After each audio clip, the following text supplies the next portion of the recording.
68% des hommes chrétiens regardent régulièrement de la pornographie. 87% des femmes chrétiennes ont déjà regardé de la pornographie. 11 ans est l'âge moyen de la première exposition à la pornographie. 57% des pasteurs disent que la dépendance à la pornographie est le problème le plus grave rencontré dans leur congrégation. 68% des hommes chrétiens regardent régulièrement de la pornographie. 87% des femmes chrétiennes ont déjà regardé de la pornographie.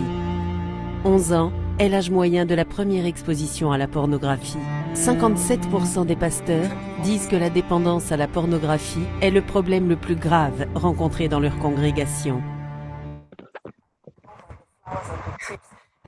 68% des hommes chrétiens regardent régulièrement de la pornographie.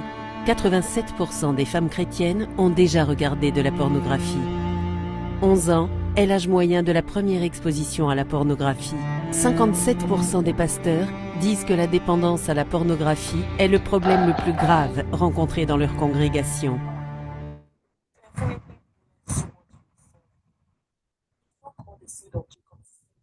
Alléluia, alléluia, shalom, shalom. Shalom à toutes et à tous. Shalom. Salut dans le nom de Jésus. Amen. Shalom. Oh, salut. Alléluia. Amen. Nous allons commencer à prier. Amen, amen. On va encore dire merci au Seigneur parce que nous sommes dans sa présence. La Bible dit que là où 2 ou 3 sont assemblés en son nom, il est au milieu. Voilà pourquoi nous allons lui dire merci parce qu'il est là. Élevons nos voix et prions. Notre roi, notre Père, Père éternel Seigneur, nous venons encore te dire merci Seigneur parce que tu es celui-là qui est au Roi saint, Seigneur, nous venons te dire merci. Nous voulons te Papa dire merci, Seigneur, merci Père éternel de ce que tu es celui qui guide nous pas, Seigneur. Merci Père éternel de ce que tu nous donnes, Seigneur, de te noter dans ta présence. Merci de ce que, Seigneur, tu nous fais demeurer avec toi, Seigneur. Merci de ce que tu ne nous laisses pas, Seigneur, faire autre chose, Seigneur, qu'être dans ta présence. Seigneur, de ce que tu ne nous as pas laissé, parce que tu Seigneur, nous as précédés par ton esprit. mais merci Père éternel, roi des rois, merci Seigneur des seigneurs. Merci Abba Père, merci Jésus, merci Papa. Oh Seigneur, nous te disons merci. Merci Sainteté, merci Papa, merci Jésus, merci Roi des rois, merci Seigneur des seigneurs, merci Adonai, merci Roi des rois. Père éternel, nous te disons merci Papa. Oh Jésus, Roi des rois. Seigneur, tu es bon, tu es grand. Oh Papa. Alléluia. Amen. Amen, amen. On va prier. Amen. J'avais dans l'esprit, alléluia. Ok. On va prier notre Père. Amen. On va prier notre Père selon le modèle que le Seigneur Jésus nous a donné. Amen. S'il y a du bruit, s'il vous plaît, veuillez éteindre vos micros, pardon. Éteignez vos micros s'il y a du bruit autour de vous. Nous allons prier selon le modèle que Jésus-Christ nous a donné, à savoir notre Père qui est aux cieux. On va encore appeler notre Papa. On va encore l'appeler parce que le message qui va être encore donné ce soir est un message qui va pointer du doigt beaucoup de choses. Et il ne faudrait pas que la culpabilité, que les mensonges du diable viennent obscurcir alors que le Seigneur veut opérer une délivrance. Alors il faut que tu te rappelles que c'est à ton papa que tu t'adresses. Amen. Et on le sait pertinemment, lorsque un enfant fait une bêtise, le père va toujours l'accepter. Alléluia, quelle que soit l'ampleur de la bêtise. On va refuser la bêtise, mais l'enfant va toujours l'accepter. Amen. Alors il faut que tu rappelles à ton âme, que tu rappelles à ta pensée, que tu t'adresses à ton papa, que c'est ton père qui est là. Élève ta voix et prie. Oh Père, tu es vraiment merveilleux. Père tu es mon Adonai, Dieu, tu es mon Père. Père, je veux Oh encore, ô Éternel, t'appeler. Toi Papa, qui es dans les cieux. Sainteté, Roi des Oui, rois. Père de grâce, tu déposes un regard Ce favorable soir, nous sur venons, chacun Père Adonai, à toi. Tu poses un regard Oui, favorable nous sur venons encore chacun à de tes toi, enfants Adonai, ô Seigneur. connectés encore au Père ce Ce soir, nous soir. venons à toi, Père, Papa, merci, parce que nous parce que tu savons rappelles à que notre tu esprit, tu ta rappelles à notre parce que âme nous Merci savons Seigneur avant pour toute ta chose, tu es grandeur. notre papa, Toi qui es tu nous notre Père aimes. tout-puissant, Oh des Oui, rois, tu es nous notre venons encore, papa. Seigneur Adonai, ce Aimes soir. chacune des Oh personnes Père qui est éternel, s'il te connectée ce plaît, soir. Saint-Esprit de Que ton Dieu, amour parce que nous avons remplisse les besoin cœurs. de toi. Oui, l'amour d'un Non, nous père. avons besoin L'amour de d'un toi, père qui oh aime ses Adonai. enfants. L'amour d'un père Et de qui veut les Dieu, voir Seigneur, délivrés. L'amour d'un toi qui père nous as qui aimés, veut les voir Seigneur, d'un amour libérés. Père de grâce, inconditionnel. remplis, Oh Roi des rois, remplis, nous avons Seigneur mon Dieu, mon besoin, roi, Seigneur, de ton chacun d'entre amour. nous, Nous avons de ton besoin de ton amour amour, Papa. paternel. Nous Oui, avons remplis-nous de besoin de cette ton amour, conscience Jésus, que Roi des tu es rois. notre Père. S'il Toi, te plaît, notre Père qui est dans les Adonai. cieux, tu nous S'il te entends, plaît, tu nous Adonai. écoutes. S'il te plaît, Roi des Toi qui es rois. notre Père dans S'il les te plaît, cieux, Seigneur des tu seigneurs. prêtes Nous l'oreille te à nos prions, prières. Tu Papa. prêtes l'oreille, Oh tu regardes à Seigneur, chacune de nos dispose-nous, vies. Seigneur. Tu es le Dieu, Dépose un regard Papa. favorable C'est toi le sur Dieu, chacune de Adonai, nos de la vies. Père, je transformation. te rends encore toutes les Oui, actions de grâce Adonai, oui, parce que Adonai. tu es là. Oui, Adonai, s'il te Ebosaka, plaît, Papa, s'il te plaît, Korabosatakaya, Jésus. S'il te plaît, Wekatala Jésus, nous te Brendalabo. supplions. Oh, S'il te merci plaît, Père. nous te supplions, Merci Papa, Père nous parce te que tu es là. supplions, Jésus. Oh Père, merci pour tous tes S'il te enfants qui plaît, sont là Jésus, s'il te également. plaît, Jésus. Wekatala S'il te plaît, Brendalabo. Jésus, s'il te plaît, Jésus, ô Alléluia. Roi des rois. Oh, merci Père de grâce. Nous allons prendre encore ce sujet et nous allons encore demander, nous allons prendre autorité contre tout esprit de culpabilité. Alléluia. Amen. La Bible dit que la tristesse qui vient de Dieu, c'est celle qui emmène à la repentance. Alléluia. Mais il y a un autre type de tristesse, une tristesse qui vient du diable et qui emmène à la dépression, qui emmène justement à s'éloigner de ce Père-là, qui veut nous rappeler dans sa présence. Amen. Amen. Donc, il faut vraiment que tout esprit de culpabilité soit brisé, tout esprit de culpabilité soit chassé loin, loin, loin du milieu de nous. Élevons nos voix, prions encore contre tout esprit de culpabilité. Nous détruisons tout esprit de culpabilité dans le nom puissant de Jésus-Christ de Nazareth. Nous croyons en cette tristesse-là qui convainc de péché par l'Esprit Saint de Dieu et qui emmène à la repentance. Mais toute tristesse qui ne vient pas de Dieu, toute tristesse qui emmène à la culpabilité, toute tristesse qui éloigne du Père, qui est notre Dieu, notre Seigneur et Sauveur, nous la bannissons de ce lieu au nom puissant de Jésus-Christ de Nazareth.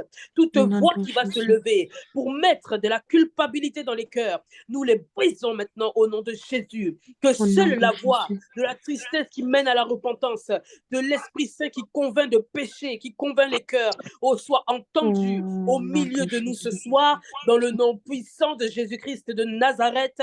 Merci encore, Papa, parce que tu le fais au milieu de nous. Nous croyons, Seigneur Jésus, en cette puissance libératrice que tu déverses sur chacun de nous.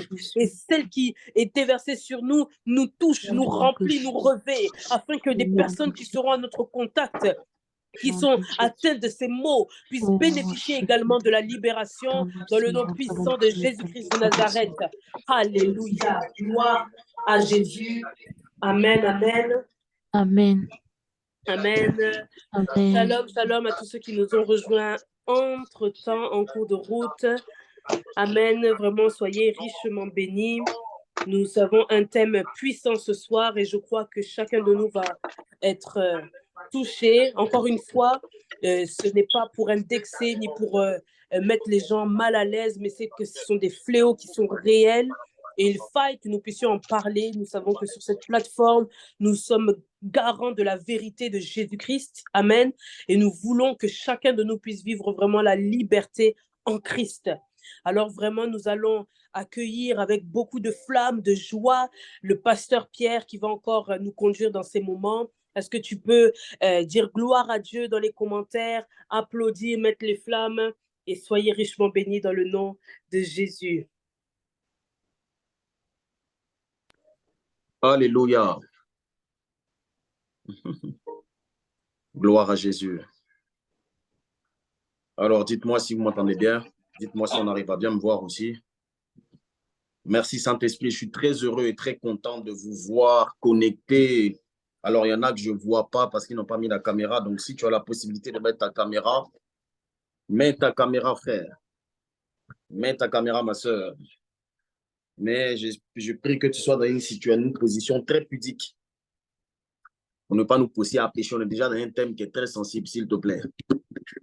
Je rends grâce à Dieu pour la vie de toutes les personnes qui sont déjà connectées. Soyez bénis dans le nom de Jésus. Je veux quand même saluer quelques personnes qui sont là. Pendant que je suis en train de le faire, n'hésite pas à inviter une personne. Nous allons démarrer dans moins de 3 minutes et vous allez comprendre pourquoi je dis ça.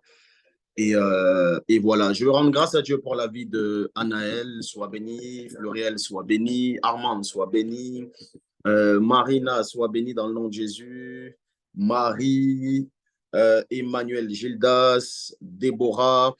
N'hésitez pas pour ceux qui n'ont pas fait ou qui n'ont pas l'habitude de mettre votre nom d'utilisateur à côté de votre nom, votre lieu de provenance à côté de votre nom d'utilisateur si vous pouvez le faire.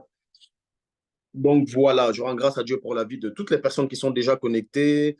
Béni Anna, soit béni, tu es déjà béni. Christophe depuis Barcelone. N'hésitons pas, s'il vous plaît, à... Comment? Ok. N'hésitons pas à même l'écrire dans les commentaires. Si jamais vous êtes, venez d'Abidjan, vous venez de, je sais pas moi, de Paris, peu importe, en tout cas, soyez bénis. Je rends grâce à Dieu et je bénis le nom du Seigneur, spécialement pour la vie de sa servante. Bon, quand ma femme est là, comme ça, il y a une onction. Et puis surtout quand elle a sa caméra comme ça, donc attendez-vous à ce que ce soit très puissant. Est-ce qu'on peut mettre des flammes pour moi, Daisy, s'il vous plaît? J'ai vu quelqu'un écrire d'Abidjan, c'est ça? Ok, bon. En tout cas, soyez tous bénis. Et j'espère que vous êtes venus dans une disposition, comment je peux dire ça? Dans une bonne disposition. Voilà, dans une bonne disposition. Parce que je crois que Dieu va nous faire du bien. Et je pèse mes mots. Alors, j'espère que tu as de quoi noter pendant que ton invité est en train d'arriver. J'espère que toi-même, déjà, tu es très disposé à recevoir la parole de Dieu. Mais avant de recevoir le message, ou on va dire la parole que Dieu a mis dans mon cœur, aujourd'hui, ça sera spécial. Donc, ça sera une édition assez particulière. Pourquoi? Parce qu'on n'aura pas le protocole habituel. J'ai été agréablement surpris, chose que je ne savais pas, que j'ai fini par savoir par la suite, que la semaine dernière, lorsque nous étions connectés à l'école des disciples, comme c'était la rentrée, donc lorsqu'on a démarré la session et qu'on parlait un peu de la fornication, l'impudicité, etc., il y avait des serviteurs de Dieu et servantes de Dieu qui avaient fait un live, qui faisaient un live sur la même thématique qui est passée sur EMCI. Je ne sais pas s'il y a des personnes qui sont connectées qui l'ont vu. Je crois que c'était au même moment de notre live. Et j'ai béni Dieu pour l'esprit. Je vous assure que pour les gens spirituels sont très sensibles à ce genre de signes. Il n'y a pas de hasard. Ça veut dire que Dieu est en train de vouloir nous interpeller et Dieu est en train de vouloir mettre à la lumière beaucoup de choses qui sont cachées.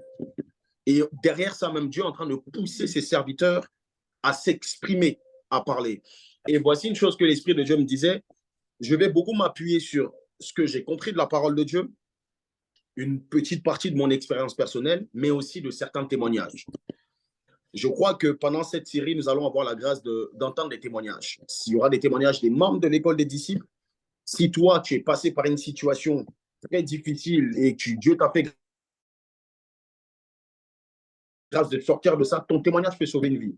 Je vous assure que dans ce genre de thématique très sensible, le fait de savoir qu'on n'est pas seul à vivre ou à avoir vécu cette circonstance, c'est déjà un premier pas vers une libération, je vous assure. Malgré le fait qu'on est conscient qu'on n'est pas la seule personne sur la Terre. Mais le fait de l'entendre et de vivre certains témoignages, d'expérimenter, de ressentir le cœur de certaines personnes qui ont été délivrées, les encouragements de ces personnes-là, ça a un poids considérable. Raison pour laquelle nous allons prendre un témoignage, mais j'ai décidé de ne pas faire comme d'habitude, donc ce ne sera pas des témoignages comme on a l'habitude de passer. C'est un témoignage, c'est une vidéo. Peut-être que certains d'entre vous l'ont déjà vu. Quand j'étais en train de la regarder, j'avais juste une seule envie, c'est de la passer à l'école des disciples.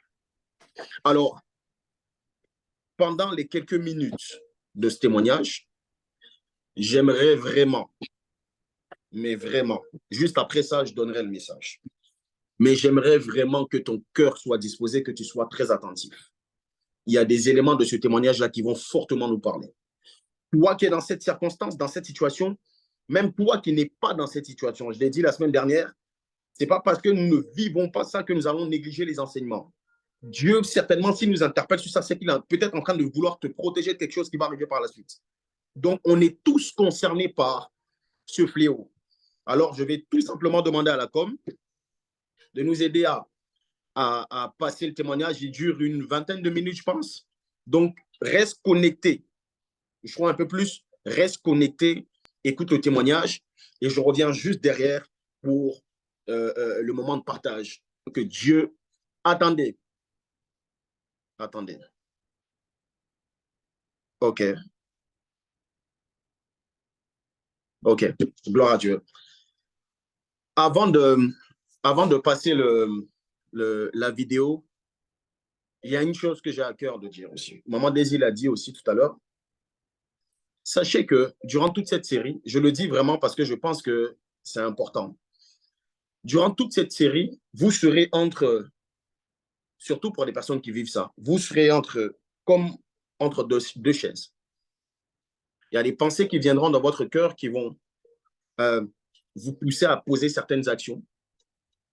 Il y a des pensées qui vont venir dans votre cœur pour vous pousser à rester à ne pas vous libérer, à rester à cacher. Voilà pourquoi quand je faisais la vidéo que je parlais de libération, ce n'était pas en vain. Mais si nous ne sommes pas dans une bonne disposition, on ne va pas être sensible à la voix de l'esprit qui va nous interpeller, va nous demander de poser telle ou telle action. Alors, encore une fois, ce n'est pas avec un esprit de condamnation, mais de libération. Que Dieu vous bénisse abondamment et bon visionnage.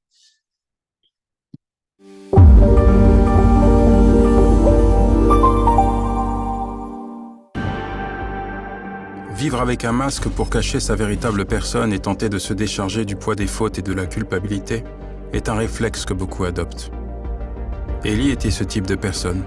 En apparence, il était le petit chrétien parfait, mais en réalité, sa vie était un véritable enfer. Enfermé à double tour dans les murs de la religiosité et de son addiction à la pornographie, il a tourné en rond pendant des années à la recherche d'une issue pour se sortir de son calvaire. Mais rien à faire. À ses yeux, il était bien trop sale pour être secouru.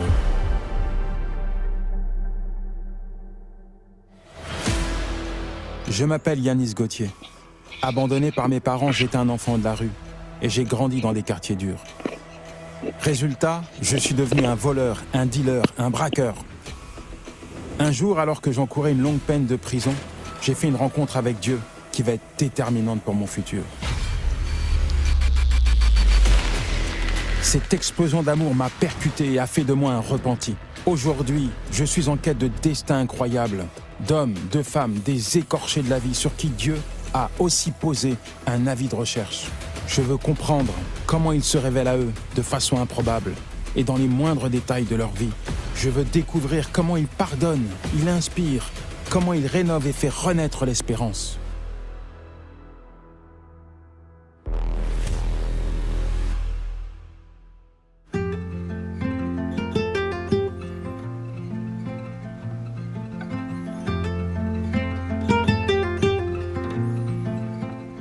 Élie, ça se passe comment chez toi, au niveau familial? J'ai grandi dans une famille chrétienne. On est 4 frères et sœurs. J'ai de la chance que mes parents, ils nous ont donné de l'amour. J'ai de la chance d'avoir des parents qui restent ensemble, qui se séparent pas.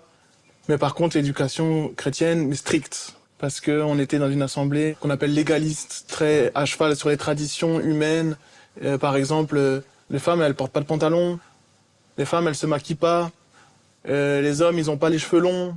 Les louanges, les chants, la musique, il ne devrait pas avoir de batterie. La batterie, c'est satanique. À la maison, tu vois, il n'y a pas de télé, il n'y a pas la radio. C'est cette façon un peu de se protéger du monde. Vous allez rester combien de temps dans cette église? Moi, j'ai grandi dans ce milieu-là, et jusqu'à mes 15 ans, où on se fait virer. Mes parents, ils reçoivent une lettre de résiliation, quoi. Pourquoi ils vous ont viré de l'église? C'est par rapport à un conflit de mentalité. C'est dur quand même. C'est dur. Sur le coup, on pense qu'on est maudit, on pense qu'on est répudié, on est excommunié, hein, c'est ça, on te chasse d'une communauté. Et tu sais, quand tu regardes ça avec un regard d'enfant ou d'adolescent, tu peux penser que c'est Dieu qui te vire. Et tu peux penser que c'est Dieu qui t'abandonne du jour au lendemain, tu vois.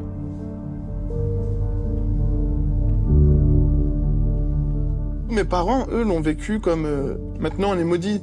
Et c'était, à chaque fois qu'il y avait un problème, à chaque fois qu'il y avait une épreuve, une difficulté dans la famille, c'était parce qu'on s'est fait virer de l'assemblée, quoi. Et ça a traîné comme ça 10 ans. Toute cette religiosité, toutes ces lois, en fait, qu'on te donne, qu'on te met depuis tout petit, ça te donne un semblant de protection et un semblant de sécurité. Ça te met comme dans une bulle. Et du coup, à l'extérieur, je paraissais sain, pur, mais à l'intérieur, j'étais tout pourri, tout moisi. Et je montrais pas ce qu'il y avait à l'intérieur, tu vois.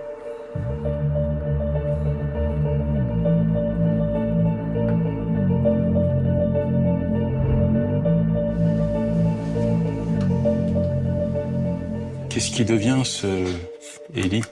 Il a l'air heureux, mais il est triste. Il a l'air vivant, mais à l'intérieur, il est mort. Il est mort. Et ça va être quoi ton refuge? La colère, la haine, la pornographie. Comme un camé. Accro à la pornographie, il me faut ma dose tous les jours. Pourquoi la pornographie? C'est l'interdit, c'est le tabou, c'était comme une sorte de vengeance en fait. T'as quel âge? J'ai 15, 16 ans, après tous les ans, c'était de plus en plus, il me fallait de plus en plus, ça prend de plus en plus de place dans ma vie. Tu t'enfermes dans une bulle? Totalement. Caché. Une double vie en fait. C'est vraiment comme une deuxième personnalité et t'as tes habitudes de fréquentation, c'est vraiment comme si t'avais une relation avec quelqu'un quoi. Il y a une routine qui s'installe et c'est plus important que tout le reste. C'est plus important que ta relation avec ta famille, avec tes collègues. C'est ça qui passe en premier. Et ça peut prendre des heures dans une journée, mais tu vas toujours trouver comment t'arranger. Tu vas dormir moins, ou tu vas pas faire certains trucs, ça te paralyse, ça te parasite, et en fait tu vis plus. Et j'en voulais toujours plus.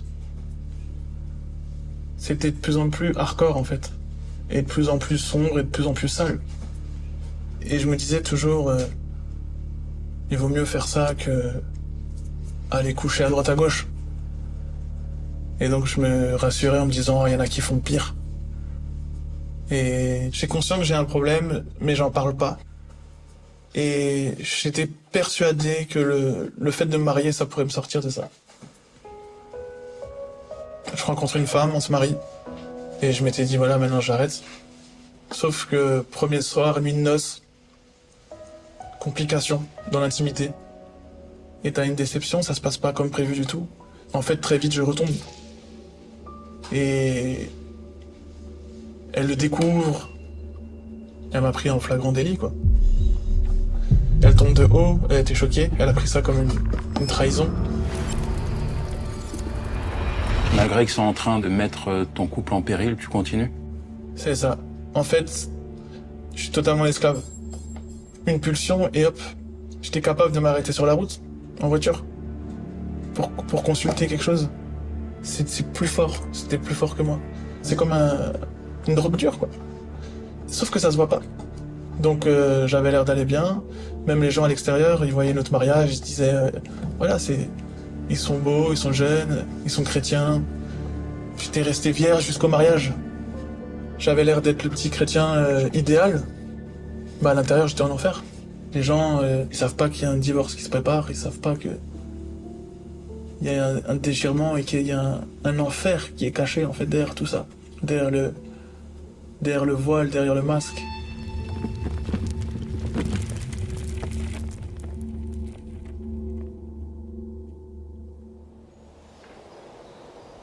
Moi, je suis un collègue d'Eli. On bosse ensemble, en fait, dans l'immobilier, en marketing de réseau. En réalité, pour Eli, tout avait l'air bien. Il avait tout pour être heureux. Il faisait des ventes, il réussissait dans l'immobilier.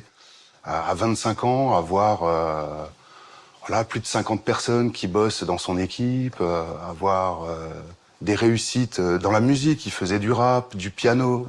Au final, c'était qu'une façade. Il n'y avait rien qui n'allait. C'est vraiment quand il a divorcé où je l'ai vu sombrer. Vraiment sombrer. À l'intérieur, à l'extérieur, comme je l'ai dit, personne ne le voyait. Hein. Il y avait vraiment que les gens proches. Aux yeux du monde, c'était un homme accompli, mais il souffrait beaucoup. Et malgré tout, donnait tout ce qu'il avait. Vraiment, il préférait passer son temps à aider les autres.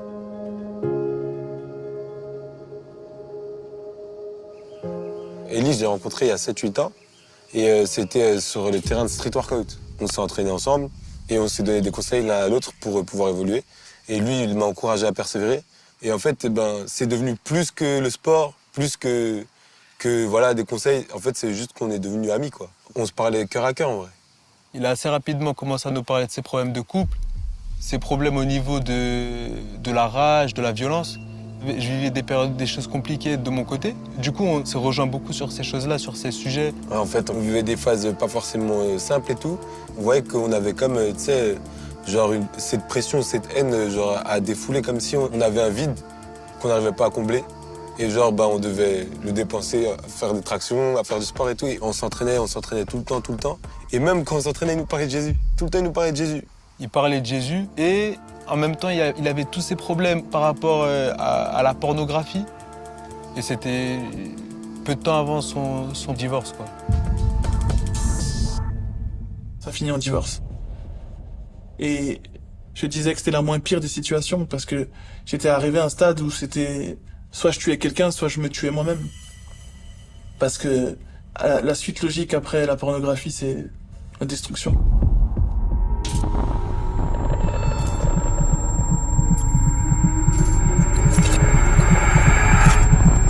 C'est une emprise. C'est une emprise. C'est une prison invisible.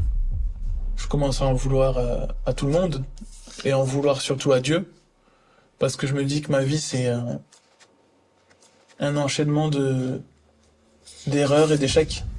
Est-ce que ce que tes parents t'avaient dit résonne encore? Ça ressort maintenant, ouais. T'as été frappé, on a été frappé par Dieu? Ouais. Et j'en veux à Dieu, j'ai dit mais qu'est-ce que tu veux que je fasse de plus? Qu'est-ce que j'aurais pu faire de mieux? Je sors, je vais dans les champs, près des rivières, je regarde les nuages, je regarde le ciel et je crie, et je gueule.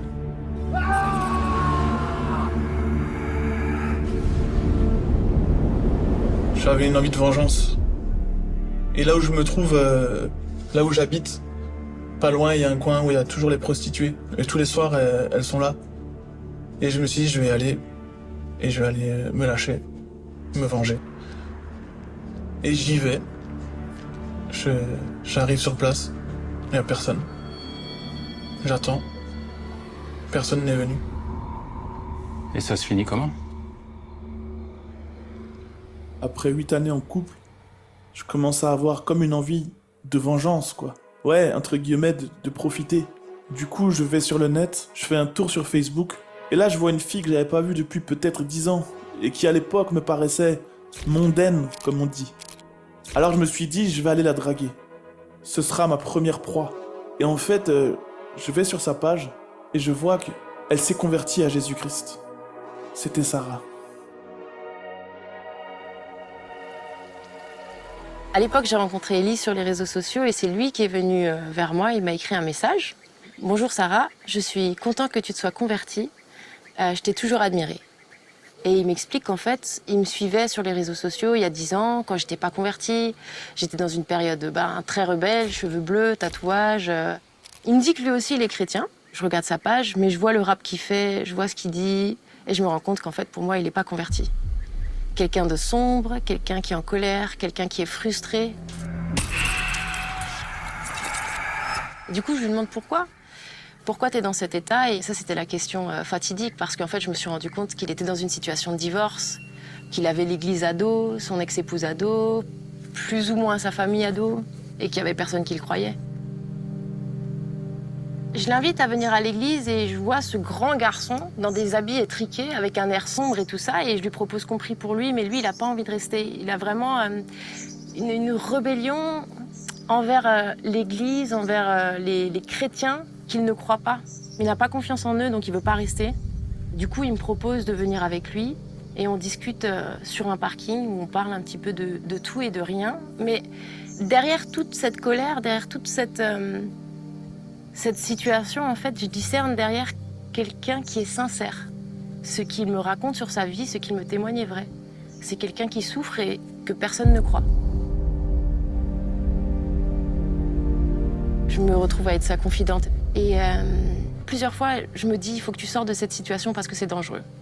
Il est impliqué dans un mariage, etc. Ne reste pas là, fuis. Mais il y a quand même quelque chose qui m'a poussée. Et c'était le fait qu'à chaque fois qu'on discutait, il y avait cet entendement, cette compréhension, ce cœur à cœur. que je retrouvais avec personne d'autre et que lui, apparemment, retrouvait avec personne d'autre non plus. J'étais en train de me rendre compte que je tombais amoureuse. L'amour, ça peut commencer par l'attirance physique, mais c'est pas ça. En fait, c'est quand deux cœurs se comprennent. C'est ce qui s'est passé pour nous. C'était évident. Et à partir de là, on s'est plus séparés. Contre vents et marées, même. Parce qu'à partir du moment où notre relation a démarré, on a vraiment eu l'église à dos. On a vraiment eu la famille à dos. C'était très, très dur. Du coup, des fois, je voulais rester, des fois, je voulais partir. Des fois, je pensais que notre relation, elle allait quelque part. Des fois, je pensais que les gens de l'église ou de la famille avaient raison, qu'on était dans un adultère, qu'on n'avait pas à se retrouver dans cette situation, que c'était un scandale, qu'il fallait sortir de là. Donc, c'était des hauts et des bas comme ça, jusqu'à ce que, finalement, au bout d'un an de relation, on décide de mettre en place la date d'un mariage. On est en mars 2018 et avec Sarah, on prend la décision de se marier. Donc je demande à des gens de ma famille d'être témoins. Au début, ils étaient plutôt partants, mais ils ont été comme repris en fait dans leur conscience et m'ont annoncé qu'ils ne viendraient pas à mon mariage. Et il y avait une telle oppression de la part de l'Église et de la famille qu'on a dit on annule. J'ai pu m'appuyer que sur Jésus à ce moment-là. Le Seigneur, il m'a montré des versets et j'ai compris qu'en fait, on était libre. Finalement, on se marie en cachette. Je préviens pas ma famille, je préviens personne. Pas de célébration, pas de cérémonie, rien, juste mairie. Nous, on était contents parce qu'on était mariés et on peut vivre notre vie ensemble. Et là, en fait, commencent nos premiers jours de mariage. Et je me rends compte que Sarah, elle a vraiment une relation avec Dieu. Elle lit la Bible tous les jours, elle médite. Et il y a un gros décalage entre elle et moi, spirituellement parlant.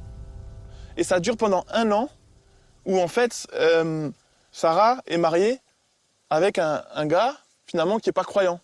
Et je me rends compte qu'en fait, pour moi, il n'est pas converti. Mais ma force, c'était Jésus.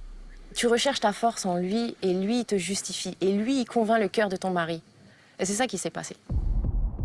Et du coup, 1 an après, donc avril 2019, on va au Sénégal pendant 1 semaine pour une mission humanitaire. Et là, en fait, je vis un événement qui va tout chambouler, tout basculer et tout remettre en question dans ma foi.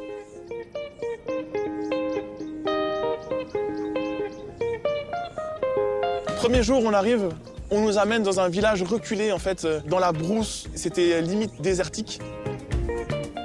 On nous présente comme les missionnaires blancs qui vont venir faire des miracles. On nous amène tout un tas de malades. Et moi, on me présente un petit enfant qui a 9 ans, il s'appelle Mbaye. Il avait une main, en fait, paralysée. C'était sa main droite depuis la naissance. Et on me dit, il faut que tu pries pour cet enfant. Il arrivait avec un sourire, je me rappelle ses dents blanches comme ça, des grands yeux. Il arrivait vers moi comme s'il allait chercher un cadeau. Et moi, dans mon esprit, je me disais, mais Élie, t'es un hypocrite. Tu vas juste lui faire une fausse joie à ce gamin. Il y avait tout plein de pensées, en fait, qui m'harcelaient comme ça. Tu mérites même pas de prier pour lui, tu mérites même pas d'être là. Et il y avait tout plein de paroles. Il y avait mon petit frère qui était à ma droite, il me dit, Élie, prie pour cet enfant. Et j'étais comme ça, franchement, tétanisé. Et je prends sa main, et je mets mes mains dessus, et je prie à l'intérieur parce que je n'osais pas prier à voix haute, tellement j'avais honte. Et je regarde, il se passe rien. Donc voilà, fausse joie, comme prévu en fait.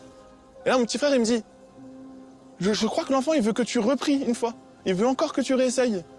Et j'ai dit à Dieu dans mon cœur, si toi, tu guéris pas cet enfant, qui va l'aider? Là, il n'y a que toi qui peux l'aider. Ça m'a donné vraiment une détermination. Et j'ai pris autorité, j'ai dit, mais non, au nom de Jésus, cette main, tu t'ouvres maintenant. Et j'ai enlevé ma main comme ça. Et 30 secondes après, même pas, il hurle de joie. Tout le village qui arrive, tout le monde qui court, comme dans les films. Hein. Il prend l'enfant, il le porte. Il ouvre sa main, il ferme sa main, il prend le bâton, il lève le bâton, il prend les cacahuètes. Et tout le monde crie au miracle.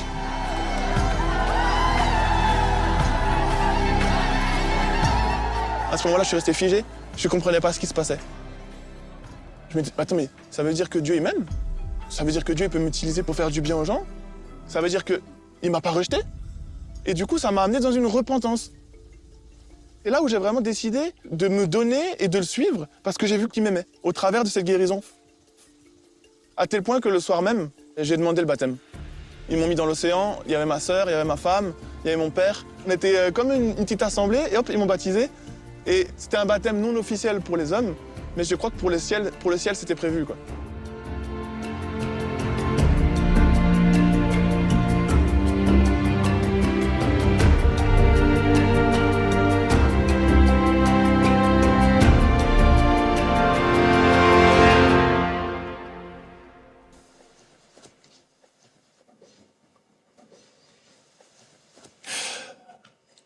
Je mène une double vie.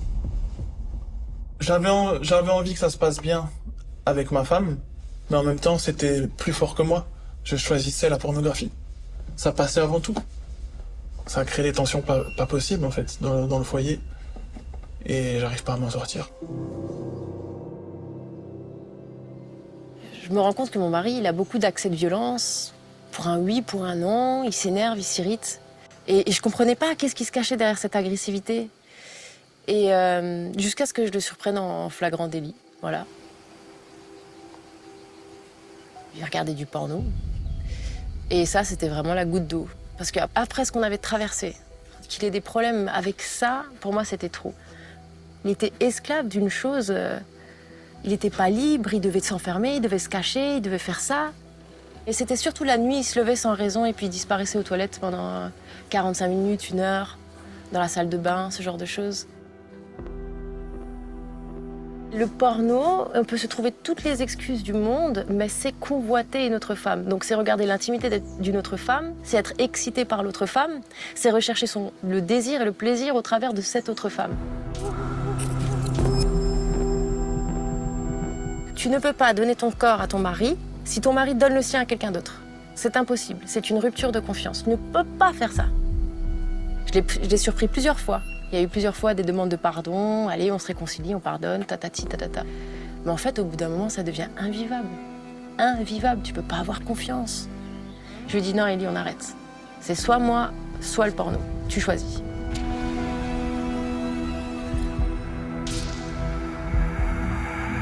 J'ai vraiment mis plusieurs ultimatums et quand j'ai vu qu'il sortait pas de cette situation, je lui ai dit maintenant c'est vraiment stop.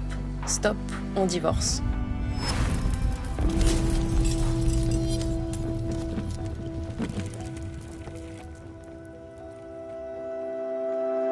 Donc je pars sur mon 2e divorce.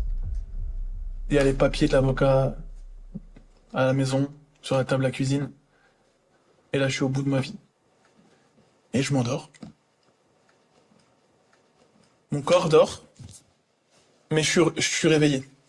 C'est comme si on me sortait d'un rêve, mais mon corps, il dort encore. Et j'avais pas fumé, j'avais pas bu. Je me retrouve en fait sur mon lit, et il y a 4 êtres qui me tiennent. Et concrètement, ils m'abusent, ils me violent. Ils me faisaient comprendre en fait que j'étais leur chose, que je m'étais donné à eux, et qui pourrait faire ce qu'il voulait de moi.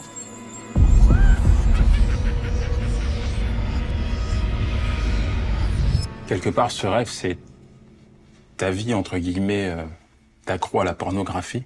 Ce rêve m'a montré mon état émotionnel, mon état spirituel de l'autre côté du miroir. Un état d'esclave. Mais malgré ce songe, le lendemain, je retombe. Je vais sur Internet, je me reprends une vidéo. En ayant conscience que il y a toute cette force du mal derrière, je retombe quand même.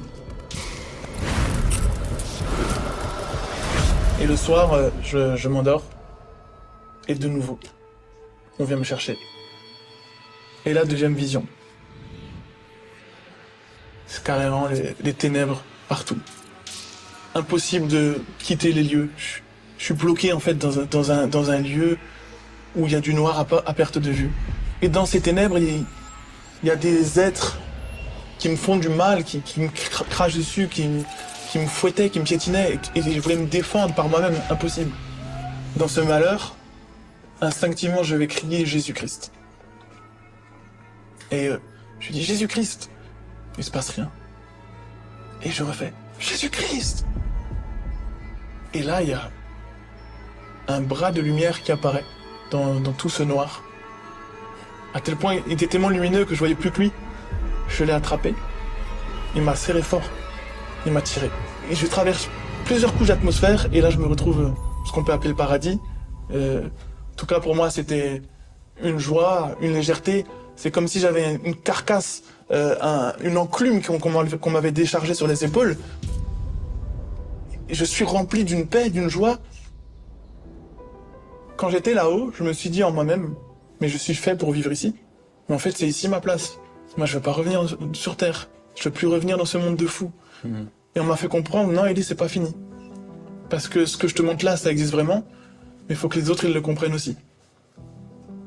Quand je me suis réveillé après, dans mon corps, dans ma chambre, j'étais plus le même. J'étais plus le même. Pendant 15 ans, j'ai essayé d'arrêter la pornographie. J'ai essayé toutes les méthodes humaines, pas de solution. Mais cette rencontre, quand j'ai invoqué Jésus-Christ, quand j'ai dit Jésus-Christ dans ces ténèbres, cette rencontre avec sa lumière, ça m'a libéré. En un instant comme ça, c'est fini la pornographie. C'est fini, j'ai tiré une croix. Alors, ça veut pas dire qu'il n'y a pas de tentation. Mais je sais que son amour, que ce qu'il m'a montré, ce qu'il a mis en moi, ça me permet de résister et de plus tomber là-dedans. Waouh, Jésus t'a libéré. Jésus m'a libéré.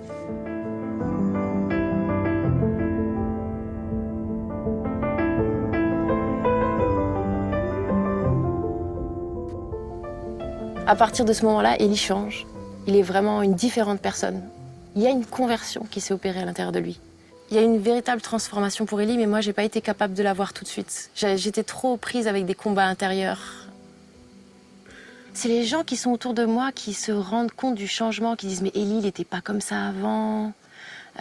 C'est fou, il a vraiment changé. Avant, il était prostré, renfermé sur lui-même. Maintenant, il parle à tout le monde. » Ouais, lumineux, différent.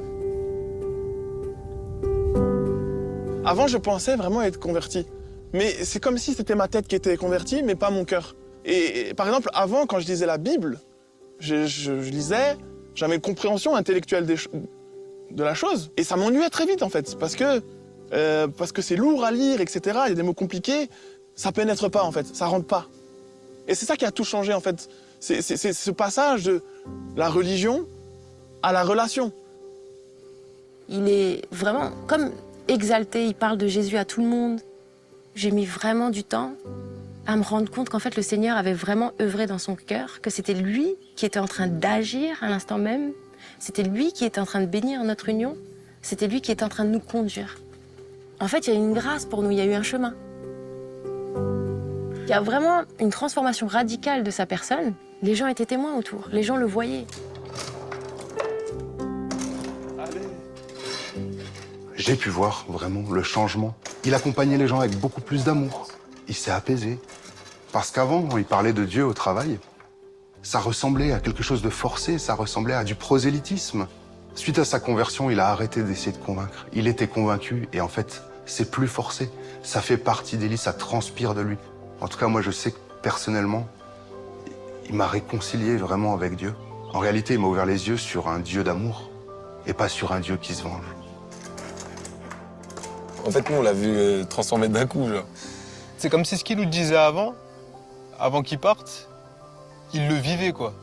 On le voit dans la rue, il commence à aller prier pour une dame. Il dit, mais qu'est-ce que tu fais, frérot? Jusqu'au moment où on va faire du sport, il dit, les gars, il m'est arrivé un truc de ouf. Je peux pas vous le dire, vous allez pas me croire. Il nous a raconté, on l'a regardé. Il dit, c'est fou, Élie, on te croit. Tout ce qu'il me disait, d'un coup, c'est comme si ça rentrait dans mon cœur et genre, je réfléchissais à ce qu'il me disait et tout. Je me disais, mais là, il est en train de me dire que des choses où moi, j'ai pas la réponse, bah, y a une solution. La solution, elle sera pas dehors. Il faut que tu rencontres Jésus dans ton cœur. Après ça, ben, nous aussi, on a fini par être baptisés. Élie, il a été transformé et sa transformation, elle a concouru à notre transformation. Voilà. On a été transformés. C'est ça. Donc ta conversion entraîne un changement, un bouleversement dans ta vie. Ouais.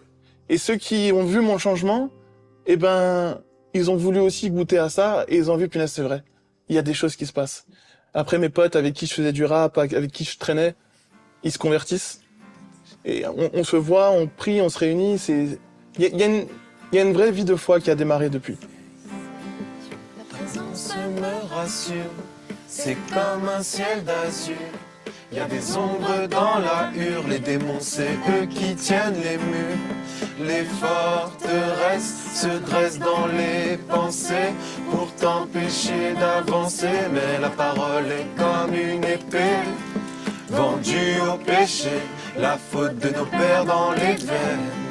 Tu m'as racheté, enlevé chacune de mes chaînes. Mon péché est ôté.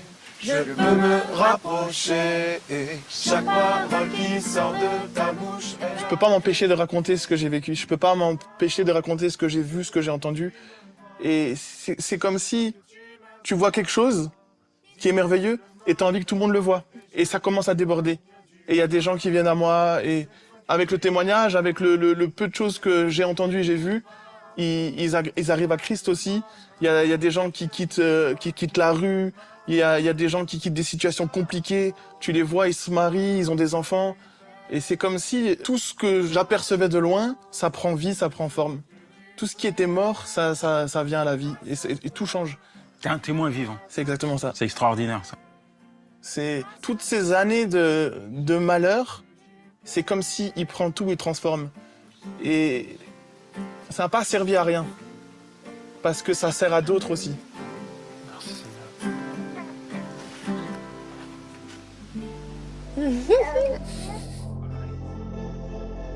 Quel parcours! Élie me permet de mesurer ce besoin pressant qu'ont les humains d'être liés à Dieu. Mais le faire par ses propres forces, c'est passer à côté de l'essentiel, la grâce. Alors qu'il se sentait sale, abandonné et indigne, il sait désormais qu'il est aimé par Dieu. Quelle découverte incroyable! Et si ce message transcendant d'amour et de liberté s'adressait à tous, sans distinction, apportant paix, délivrance et transformation dans nos vies? Ta présence me rassure, c'est comme un ciel d'azur. Il y a des ombres dans la hure, les démons c'est eux qui tiennent les murs. Les forteresses se dressent dans les pensées pour t'empêcher d'avancer. Alléluia. Aidez-moi à écrire dans les commentaires. Je vois vos ressentis. Comment vous avez trouvé ce témoignage? J'ai vu quelqu'un a mis quel témoignage. Radoli prazovalia lemaos kandeli kateria. Est-ce que ce témoignage, est-ce que ce partage a fait du bien à quelqu'un? Personnellement, comme je l'ai dit au départ, quand je l'ai écouté, j'avais qu'une seule envie, c'est de vous le partager. Partager à l'école des disciples, partager à des jeunes. Et je sais que Dieu va faire grâce, même au sein de l'église locale, on va avoir ce partage. Il faut qu'il y ait un maximum de personnes qui le voient. Pourquoi? Parce qu'à travers ce témoignage, il y a tout un enseignement. Il y a tout un enseignement. Bien évidemment, on mettra le lien de la vidéo dans le groupe Telegram de l'EDD à la fin de la session. Mais j'ai encore besoin pendant quelques minutes de votre attention et de votre disposition. Je pense que le témoignage a déjà créé une certaine atmosphère. Je vois des témoignages, je lis les témoignages et des messages et je rends grâce à Dieu pour ça. Comme je disais, ce témoignage regorge tout un tas d'enseignements. Et pour être honnête avec vous, tout ce que le Saint-Esprit a mis dans mon cœur concernant cette thématique, plusieurs aspects, pas tout, mais plusieurs aspects se retrouvent dans ce témoignage.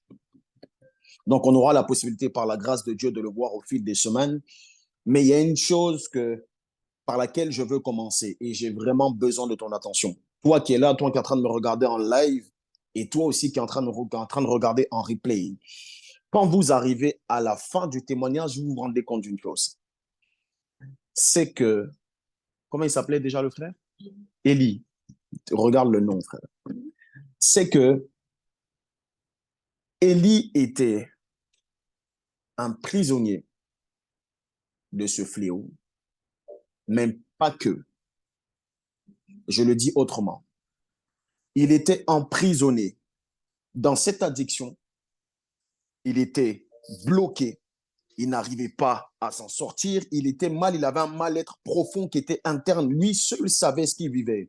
Les autres pouvaient le voir transparaître, mais il était le seul véritable qui savait ce qu'il vivait. Mais ce que j'ai compris avec ces témoignages, c'est que au-delà du fait que ce soit une personne qui était emprisonnée, mais en fait, derrière la prison d'Élie, il y avait d'autres vies qui étaient emprisonnées. Derrière la prison de cet homme, il y avait d'autres âmes qui étaient encore captives. Il y avait des personnes autour de lui qui attendaient une certaine forme de libération, mais leur libération passait par la délivrance et la restauration d'Élie. Alors, la pensée que l'Esprit de Dieu me mettait à cœur, écoutez-moi s'il vous plaît. Toutes les personnes qui se retrouvent dans cette forme d'addiction, et même dans toute forme d'addiction, parce que là, on parle, c'est précis, on parle de la masturbation, fornication, on parlera de la masturbation, pornographie, on parlera de la fornication, mais pendant qu'on sera en train d'enseigner sur ça, je vise, je vois toute forme d'addiction. Sachez que vous n'êtes pas la seule cible du diable. Sachez-le. Pourquoi? Parce que j'ai vu depuis de ma petite expérience avec le Seigneur et de ce que j'ai lu dans les Écritures, à chaque fois que Dieu se choisit un homme, Dieu bénit un homme, il ne le bénit pas seul, il bénit plusieurs personnes autour. Il bénit toute une génération. Il arrive, il tombe sur Abraham et il le bénit, bénit sa postérité, il bénit à cause d'Abraham, Lot échappe à la mort. Là où Abraham était, il y avait comme si les choses fleurissaient. Il n'y a pas qu'Abraham, il y a plein de personnes. Alors sachez une chose, qu'en réalité, il n'y a pas que votre âme, que votre destinée, que l'ennemi veut stopper, veut détruire. Si Dieu, lorsqu'il bénit, il bénit sur plusieurs générations, je suis convaincu que lorsque le diable veut maudire ou éteindre une destinée, il ne vise pas que cette destinée, il vise plusieurs. Pourquoi? Pour que ça fasse un effet domino. Mais comme je l'ai dit, tout au long de cette série d'enseignements, je suis persuadé de cela, que Dieu va faire des choses incroyables dans la vie de plusieurs. Et sachez qu'il y a des choses que vous êtes en train de vivre. J'entends dans mon esprit des personnes qui sont fatiguées. Je l'ai dit la semaine dernière, des personnes qui vivent un mal-être. On va voir certaines causes, certains symptômes qui sont parlants. Beaucoup de personnes qui sont dans la masturbation, la fornication sont très solitaires. Il y a beaucoup d'envie de suicide. Il y a beaucoup de mal-être intérieur. Il y a beaucoup de colère. Pourquoi? Parce que tu vis une chose et tu as l'impression que le monde te tombe sur la tête. Au départ, tu arrives à gérer. Au départ, tu arrives à le faire, tu le fais de temps en temps. À un moment donné, tu sens que tu n'es plus en train de le faire. Tu n'es plus toi-même maître, mais c'est cette chose-là qui te domine. Et parce que ça te domine, tu deviens prisonnier comme Élie. Et j'aimais une chose qu'il disait, c'est que c'est « Ah, Saint-Esprit, aide-nous. » Aide-moi à écrire dans les commentaires « Saint-Esprit, nous avons besoin de toi. » Saint-Esprit, nous avons besoin de toi. Il y a une chose qu'il disait dans le témoignage, et je pense que a été le premier truc qui m'a fait un déclic, c'est que c'est parti d'une blessure. Je vais avoir l'occasion de bien insister sur ça. On va voir les causes. Mais sachez que toute addiction a une cause qui est parfois méconnue. Ou parfois connue, mais qu'on minimise. Toute forme d'addiction, c'est comme l'accès, la porte que tu ouvres. Quand tu vois une personne qui est rentrée dans un bâtiment, sache qu'elle est passée par une porte. À moins que ce soit un voleur, mais quelqu'un qui se déguise. Il y a un commencement à toute chose. Et quand je lisais ça, je me suis rendu compte, quand je lisais le témoignage, je me suis rendu compte que l'une des choses qui était la cause de ce qu'il a vécu, c'était le rejet. Et par quelle institution? Par l'Église. Ça n'a pas été quelque chose, ça n'a pas été une chose anodine, non, c'était quelque chose qui a eu un poids parce qu'il se sentait rejeté. Et c'est une chose que le diable essaie de faire croire à beaucoup d'enfants de Dieu, même quand ils tombent dans le péché, même avant ou après, pendant. Vous faire croire que Dieu vous a abandonné. Écoutez-moi, s'il vous plaît. Dieu ne vous a pas abandonné. L'amour de Dieu n'est pas limité par vos actions. C'est faux. C'est faux, c'est pas vrai. Combien de personnes sont polluées dans leur esprit? Le diable est sans cesse en train de leur dire que Dieu ne t'aime pas, Dieu ne t'aime pas, Dieu ne t'aime pas. Maman Désir l'a si bien dit tout à l'heure. Quel que soit ce que ma fille va faire, ça reste ma fille. Attention, je ne suis pas en train de cautionner le péché. Je suis en train de te dire et de te faire comprendre que toute forme de culpabilité que tu vas ressentir, toute forme de tristesse qui ne va pas te pousser à la repentance, mais qui va te pousser à t'éloigner de Dieu sous prétexte que Dieu t'a abandonné, c'est un mensonge du diable. Pour mieux vous éloigner, pour mieux vous détruire. Et c'est pour ça que je dis, C'est triste ici parce que l'Église a joué un rôle négatif ici. Mais Dieu nous fait la grâce de pouvoir, nous, en tant qu'Église, parce que je fais partie du corps, nous, en tant qu'Église, de rectifier le tir. Et l'une des manières de ne pas abandonner ou de ne pas rejeter nos fils, nos filles, nos serviteurs, nos jeunes, par rapport à ce genre de sujet, c'est d'en parler. Parce que ne pas en parler, c'est fermer les yeux. Et fermer les yeux, c'est cautionner une chose. C'est non-assistance en personne en danger. Pourtant, les statistiques sont là. Aidez-moi, s'il vous plaît, à remettre le visuel, le principal visuel qu'on a vu tout à l'heure. Il y a 42 millions. Et encore, je tiens à préciser que il me semble que c'était des statistiques qui étaient sur les États-Unis. Imaginez-vous, sur peut-être juste un continent, mais juste un espace. 68% des hommes chrétiens regardent régulièrement des films pornographiques. 87% de femmes chrétiennes ont déjà regardé de la pornographie. L'âge moyen, c'est choquant, 11 ans, pardon. 11 ans. Et 57% des pasteurs disent que la pornographie est le problème le plus grave rencontré dans leur congrégation. Nous devons en parler. Et je crois que Dieu est dans une saison où il est en train de vouloir, il y a des sujets, vous allez voir, ne commencez pas, ne soyez pas de ceux-là qui vont minimiser certains sujets sous prétexte que ce n'est pas trop spirituel.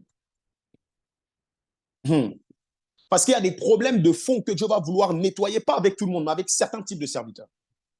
Pour une mission précise, que tout le monde ne fait pas. Gloire à Dieu, merci pour le visuel. Une chose aussi, que ce témoignage qui fait partie de l'enseignement que je vais donner aujourd'hui, Saint-Esprit, je te rends grâce pour ce que tu es sur le point de faire. Je prie que tu utilises ma bouche et que, à la fin, que lorsque nous allons être en train de prier, même pendant toute cette série, que tu sois au centre. Nous t'honorons encore une fois dans le nom de Jésus-Christ de Nazareth. Une chose que Élie a dit, il disait que il était arrivé à un stade où il trouvait des excuses. Écoutez-moi, plusieurs ne s'en sortent pas, vous savez pourquoi? Parce qu'ils trouvent des excuses. Quel type d'excuses? Ils pensent que la fornication, et je le dis, ça va paraître simple pour certaines personnes, mais je suis convaincu, et croyez-moi, beaucoup de personnes le pensent. Ils pensent que la masturbation n'est pas un péché. Et ils sont en train de vouloir défendre cela par le fait que, selon eux, la Bible n'a jamais précisé que c'était un péché. Il y a beaucoup de filles et de garçons, de filles chastes, de garçons chastes, des personnes qui n'ont jamais eu de rapport et qui croient que la masturbation n'est pas un péché. Je ne fornique pas. D'autres vont avec d'autres personnes, mais moi, je ne vais pas avec d'autres personnes, c'est que moi. Je n'engage pas une autre personne. Donc, on a l'impression, je l'ai dit la semaine dernière, on a l'impression qu'il y a des degrés de péché et certains péchés sont plus grands que d'autres. D'autres vont dire, moi, je ne fais pas de... Il y en a qui couchent avec 5-6 filles, mais moi, je fais quoi de grave? Écoutez-moi, on ne peut pas résoudre un problème qui, selon vous, n'existe pas. Si tu es connecté ici, tu es en train de me regarder, que tu es en replay ou en live, et que tu as déjà eu ce genre de pensée pour minimiser l'action de la masturbation, de sorte que selon toi, ce n'est pas un péché, ou bien ce n'est pas trop grave, il y en a qui font pire. Sache que c'est une pensée qui est diabolique et qui a pour seul but de te maintenir captive et captif encore des années. Si on n'a pas une pleine conviction de ce que nous faisons, et si on ne réalise pas que cela peut être comme une abomination, un péché devant Dieu, et qu'on se ment à nous-mêmes, c'est une réalité parce qu'on se ment à nous-mêmes. Cette vérité qui est en réalité un mensonge dans votre esprit finira par vous tuer. Je vous assure. Parce qu'il n'y a pas de... Écoutez, il n'y a pas de délivrance quand un cœur est dans le mensonge. Je ne parle pas de la bouche, je parle du cœur. Parce qu'il y a certains qui vont le dire, mais dans leur cœur à l'intérieur, ils vont se dire que ce n'est pas si grave que ça. Et j'aime quand Dieu le dit parce que Dieu dit, et la parole de Dieu nous dit que les hommes regardent à l'apparence, Dieu regarde au cœur. Écoutez-moi, je vais faire une parenthèse ici. Cela ne veut pas dire que Dieu ne regarde pas l'apparence. Cela veut dire que Dieu regarde à l'apparence et va plus loin que l'apparence. Là où les hommes se limitent par l'apparence. Donc Dieu peut faire attention. Quand tu dis des choses que tu ne penses pas, il voit. Voilà pourquoi beaucoup de personnes sont dans le mensonge, même concernant certains péchés. Parce qu'ils ont l'impression que Dieu voit que au cœur. Il n'y a pas que le cœur qui voit, il voit tout.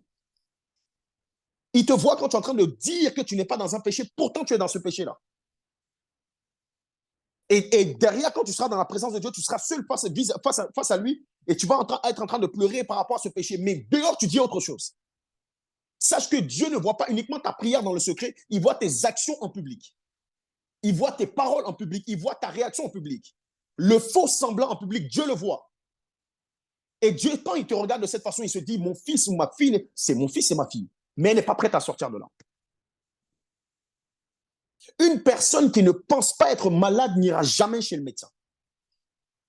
Par conséquent, ne sera jamais guéri. Certains sont rongés. Rongés parce que c'est le vrai mot. Certains sont rongés par la masturbation. Tel un cancer rongé à l'intérieur d'eux et reste à la maison, comme si de rien n'était. Vous imaginez une personne qui a un cancer et qui reste à la maison? Ça sera quoi l'issue? Romains 6, le verset 23. L'issue, c'est ça. L'issue, c'est ça. La Bible nous dit, passage que tu connais, car le salaire du péché, c'est la mort. Mais le don gratuit de Dieu, c'est la vie éternelle en Jésus-Christ, notre Seigneur. Le diable veut ta mort en relation avec ta chair. Merci pour le texte.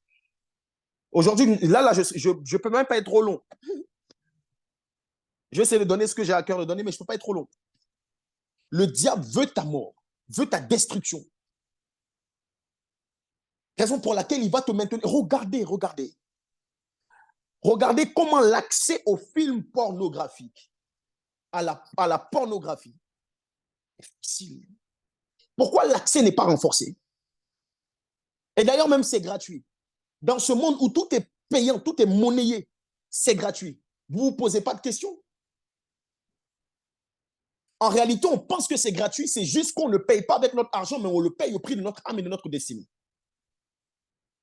On reviendra sur certaines conséquences. On en parlera.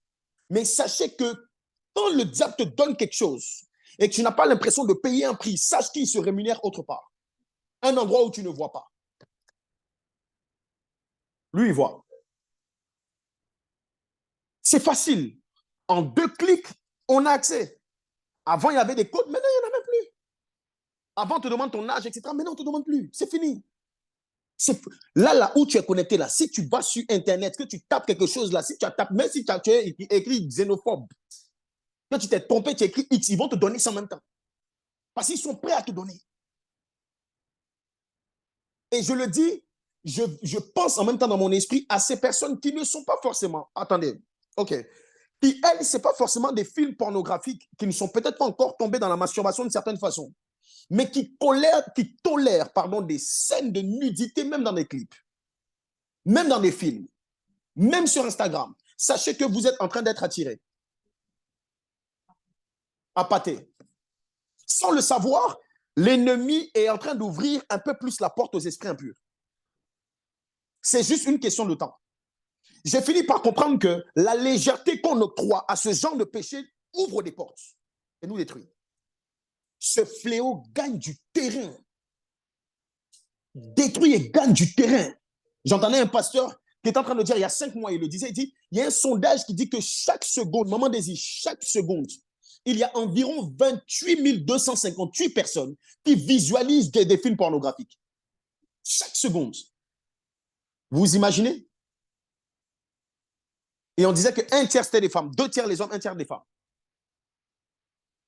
Il disait aussi que la production américaine de porno rapporte 2,84 milliards de dollars. Je crois que c'est par an. L'industrie sur Internet génère 4,9 milliards de dollars. Et j'ai fini par comprendre que nous, en tant que chrétiens, à chaque fois que nous allons regarder ces films pornographiques, on contribue à ce système. Je ne veux pas vous faire peur, je suis juste venu éveiller vos consciences. Et d'ailleurs, il y a la pornographie, mais il y a ce qu'on appelle maintenant, ils ont développé ça il n'y a pas longtemps, la pédopornographie, qu'ils financent avec l'argent de la pornographie.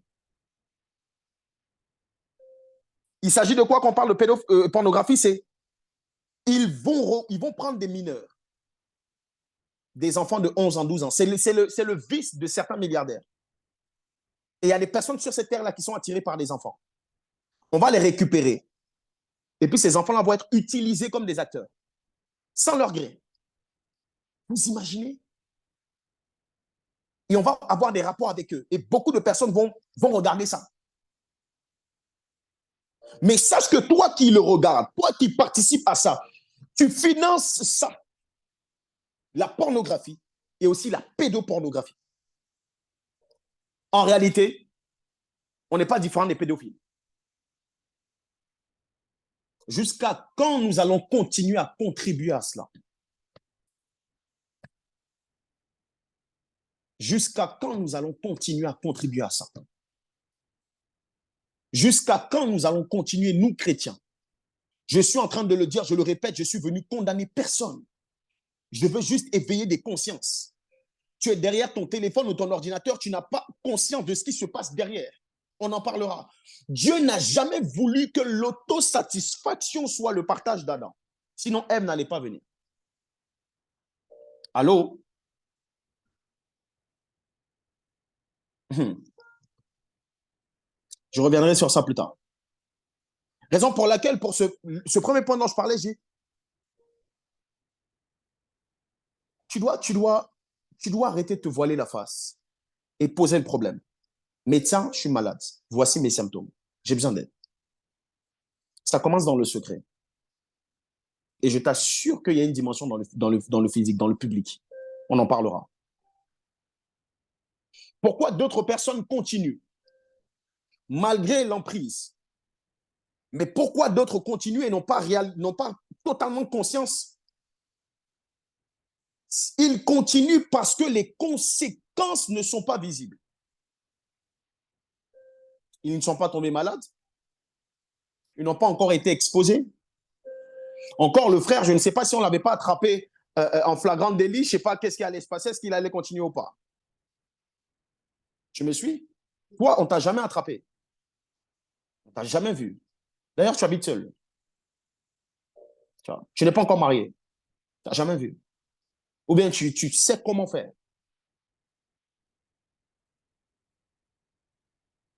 Écoutez, je connais même certaines personnes qui sont dans ces vices, qui continuent ces vices. Vous savez pourquoi?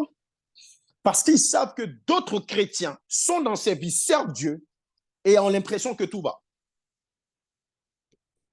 Donc, ils ont l'impression que c'est la même personne, une personne peut-être plus avancée spirituellement. On sait que c'est son vice. Et toi, tu te dis, mais si la personne n'en a rien eu, il n'y a pas d'urgence. En fait, je suis en train de parler de l'urgence. Dans ton cœur, il n'y a pas d'urgence parce que la foudre n'est pas tombée du ciel sur ta tête. Dieu n'a jamais mis la lumière comme ça, tu es en train de faire, et puis tout est responsable de l'église vient dans la chambre, tout le monde te voit. Il n'y a pas de... Et ça, dans ton esprit, tu gardes ça. Fais attention, faisons attention, je vous en supplie. Ce n'est pas parce que tu ne vois pas de conséquences qu'il n'y a rien qui se passe. Je vous assure qu'on va commencer à parler des conséquences, c'est là que les voiles vont commencer à tomber. Je suis en train de préparer des cœurs. Et on va arroser ça par la prière. Ce n'est pas parce que tu ne vois pas le vent qu'il ne passe pas. Les réalités spirituelles, je vous assure, sont beaucoup plus réelles. Elles sont peut-être invisibles, mais sont beaucoup plus réelles que le visible. Et d'ailleurs, si tu ne vois pas encore les conséquences, c'est que quelque part, peut-être Dieu use de patience. Si Dieu use de patience, c'est un rappel, un alarme. On dit un alarme, une alarme. Il est en train de t'interpeller sur la dimension de son amour. Mais attention, il est bon, il est lent à la colère. Ça ne veut pas dire qu'il ne se fâche pas. Pourquoi attendre d'avoir mal pour apprendre? Pour en tirer des leçons. Pourquoi attendre de subir, d'avoir mal dans notre corps, une maladie, un problème, pour prendre conscience? Je crois que Dieu, dans sa miséricorde, dans sa grâce, s'il te donne le temps d'écouter ce message, s'il te donne la possibilité, je rends grâce à Dieu parce que ce sont des choses qu'avant il n'y avait pas. avoir un serviteur qui soit jeune ou pas, prendre le temps de parler de cette thématique, il n'y en avait pas. Imaginez-vous combien de personnes ont été bloquées dans ça pendant longtemps. Aujourd'hui, c'est une grâce. Tu dois bénir Dieu. Nous devons bénir Dieu pour tous ces pasteurs, toutes ces émissions, toutes les personnes qui sont en train d'en parler. C'est une grâce. Alors, encore une fois, ne le vois pas comme une condamnation. C'est une porte de sortie. C'est une porte de sortie. On l'a si bien vu. Un autre point qui m'a fortement parlé, c'est quoi? C'est que plusieurs pensent que le mariage est la fin de cette addiction. Que le mariage est une solution. Écoutez, la pornographie est un fléau, une maladie. Ok, je vais le dire comme ça, qui est très égoïste. Écoute-moi très bien, très égoïste. Pourquoi? Parce que ça vous pousse à rechercher votre satisfaction personnelle. Et donc, par conséquent, finira tôt ou tard par détruire votre sexualité demain avec votre femme, votre mari.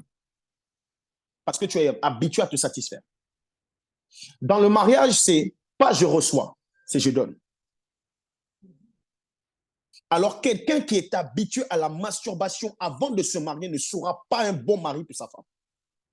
Parce que tu seras formaté. Combien de mariés pratiquent la masturbation? Et d'ailleurs, aide-moi avec le sondage, pardon, la com. La cause, quand on parle des risques d'infidélité, ça fait partie des causes principales des divorces. On dit plus de 300% de risque d'infidélité. 56% des divorces américains impliquent un intérêt obsessionnel.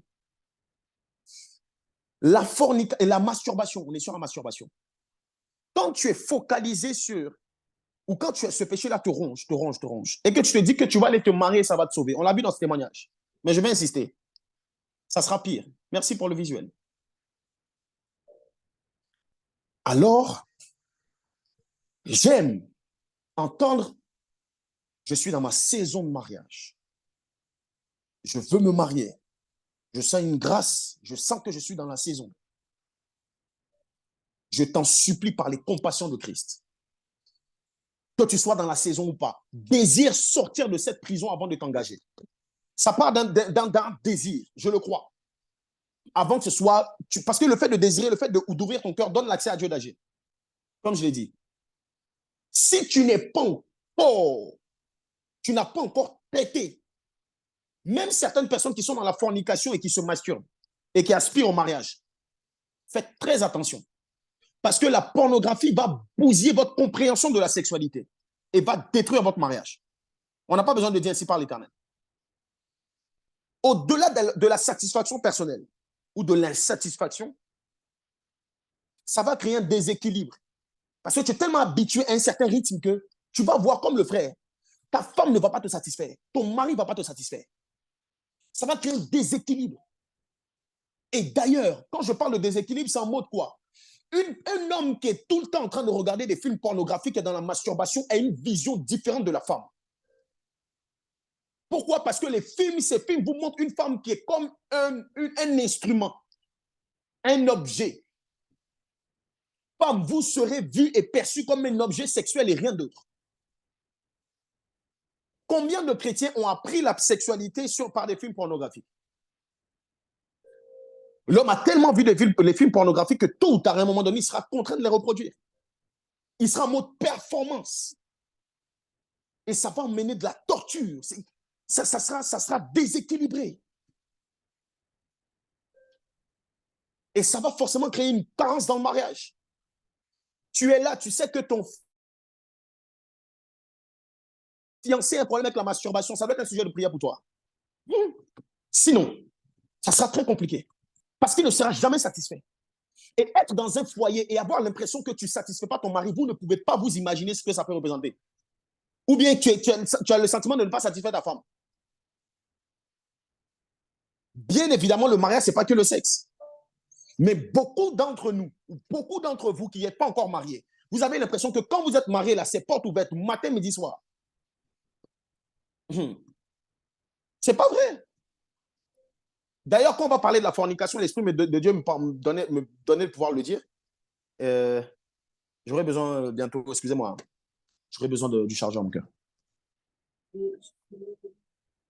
Excusez-moi, je vais juste prendre le téléphone, il est en train de s'éteindre.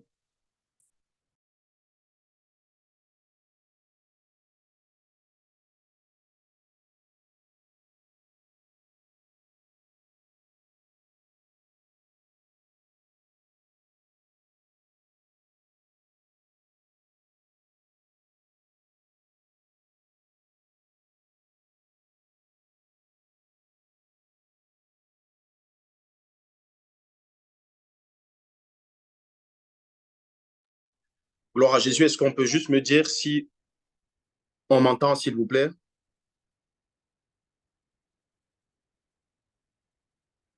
OK. OK. Merci, Saint-Esprit. Alors, j'étais en train de dire ceci. Vous allez rencontrer une insatisfaction, déséquilibre.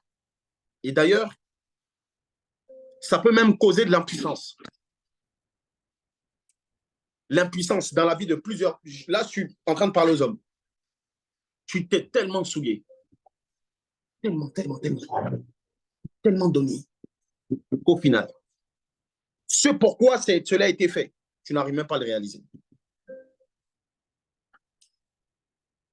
Quel dommage.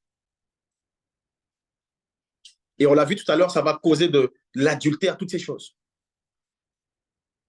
Dieu ne veut pas être en dehors de votre sexualité. Non. Et je disais quoi par rapport à la fornication? Même par rapport à la fornication. Je fais une petite parenthèse, je reviendrai sur ça. Mais l'Esprit de Dieu me donne de pouvoir le dire. Mais par rapport à la fornication, vous, monsieur, même pas monsieur, jeune homme, jeune fille, vous qui êtes dans la fornication en ce moment, ce n'est pas de la condamnation. Hein. Écoutez très bien ce que je suis en train de dire. À chaque fois que vous avez l'occasion de vous voir, vos pulsions sont multipliées et vous prenez plaisir à ce que vous faites. Vous êtes dans le péché, vous le savez, vous êtes chrétien. Mais vous aimez ça. Ça vous plaît. Écoutez-moi très bien. Écoutez très bien. À tel point que vous brûlez et vous voulez vous marier pour que ce soit légal. Pourquoi? Parce que le bonheur, le petit plaisir que vous ressentez là quand vous êtes fiancé, vous dites non, c'est pas assez. Même si vous le faites souvent, mais c'est pas assez. Quand je vais me marier, ça va être gâté. Écoute-moi. Vous savez, le mariage est sacré. Et même pour des personnes qui ont été dans la fornication, qui rentrent dans le mariage, elles vont passer par un certain filtre. Et Dieu va vous enseigner. Tu vas être surpris de voir. Ce n'est pas une malédiction. Mais dans plusieurs cas, ça arrive. Que le kiff que tu avais quand tu étais dans la fornication, tu ne le retrouves plus dans le mariage.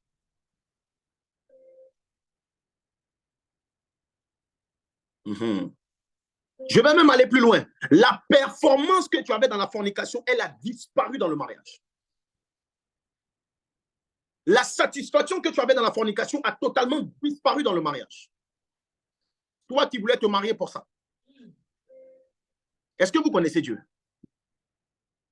Est-ce que vous connaissez Dieu? Vous allez comprendre pourquoi je finis avec ça. Vous allez comprendre pourquoi Dieu est... Quand on dit il est lent à la colère, il y a la dimension du Père. C'est réel. Mais il y a la dimension de Dieu qui est éternelle, qui est un chef. Aujourd'hui, je vais faire la lecture des passages. Romains 12, 1, on va finir avec ça. Romains 12, 1, et on va prendre 1 Corinthiens 6, le verset 13. Et je vais t'expliquer quelque chose très rapidement. Je vous exhorte donc, frères, par les compassions de Dieu, à offrir vos corps comme un sacrifice vivant. Retiens très bien, offrir vos corps comme un sacrifice vivant, agréable à Dieu. Ce qui sera de votre part un culte agréable. Tu vas retenir aussi culte raisonnable, pardon. Culte raisonnable. Corps, instrument, donc sacrifice vivant et culte raisonnable. 1 Corinthiens 6, le verset 13. Les aliments sont pour le ventre et le ventre pour les aliments. Dieu détruira l'un comme l'autre. Mais le corps n'est pas pour l'impudicité. Il est pour le Seigneur. Et le Seigneur pour le corps. Il est pour le Seigneur et le Seigneur pour le corps. Merci pour le texte. Aujourd'hui, c'est vraiment dans un but d'éveiller des consciences, principalement par rapport à ce sujet. Les prochaines semaines, on verra les causes, on verra les symptômes, on verra les conséquences et on parlera des solutions. Je refuse de venir ici sans donner des clés. Non, ce n'est pas possible. Et je vais vous dire, même avec les clés qu'on va donner, il y a une dimension, il y a une part supplémentaire qui ne viendra pas de nous, qui viendra de que vous, avec Dieu. On en parlera par la grâce de Dieu. Je reviens sur le texte. Écoutez, même si on n'est pas encore sur la fornication, je reviens sur la masturbation. La masturbation est un péché sur notre corps. Oui, c'est un péché. OK? C'est un péché. C'est plus qu'un simple plaisir. Pourquoi? Parce que, selon les Écritures, notre corps est un instrument d'adoration. En réalité, ton corps n'est plus ton corps appartient à Dieu, ton corps est le temple du Saint-Esprit, ton corps est un instrument d'adoration. Alors, tout ce que tu fais avec ton corps, tu dois le faire dans un but, honorer Dieu. Et j'ai dit, le sexe n'est pas pour le diable, c'est Dieu qui l'a créé. Et Dieu a créé même le sexe pour son honneur. Lorsqu'il dit à Adam, multiplier, etc., c'est pour sa gloire. Le sexe est pour la gloire de Dieu. Mais le diable a perverti le sexe pour que ce soit sa gloire à lui. De telle sorte qu'on fasse des choses pour lui plaire et déplaire à Dieu.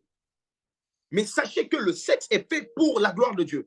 Raison pour laquelle, quand il dit 2 personnes qui ne doivent pas être mariées, ne sont pas mariées, ne doivent pas avoir des rapports. Et même si tu n'es pas marié, tu ne dois pas être dans la masturbation. Pourquoi? Parce que ça appartient, ton corps est son instrument. Est-ce que tu es capable de prier avant de forniquer? Ou avant de te masturber? Ou après? Jean, Seigneur, j'ai fini. Gloire à toi, vraiment. Ne me faites pas rien. Est-ce que tu peux faire ça? Tu peux. Genre, vraiment. Waouh.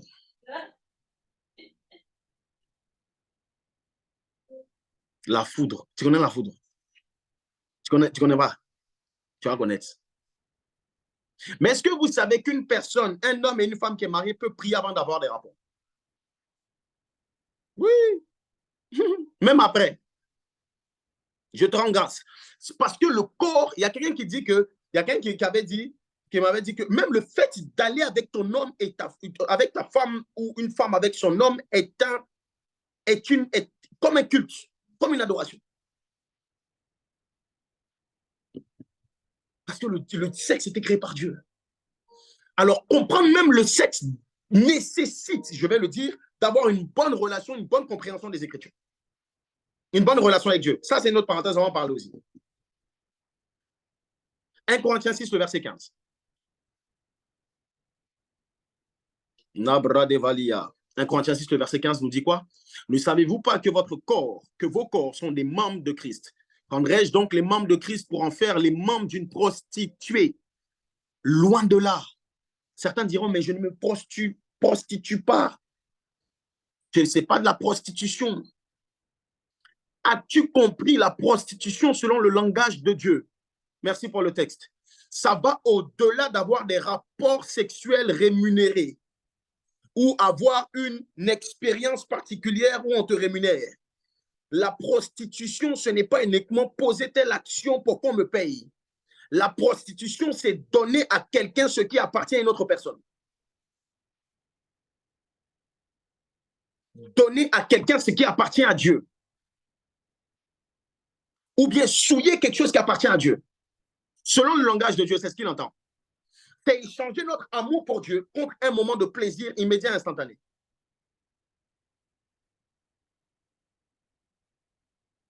Les amis, je suis déjà en train d'introduire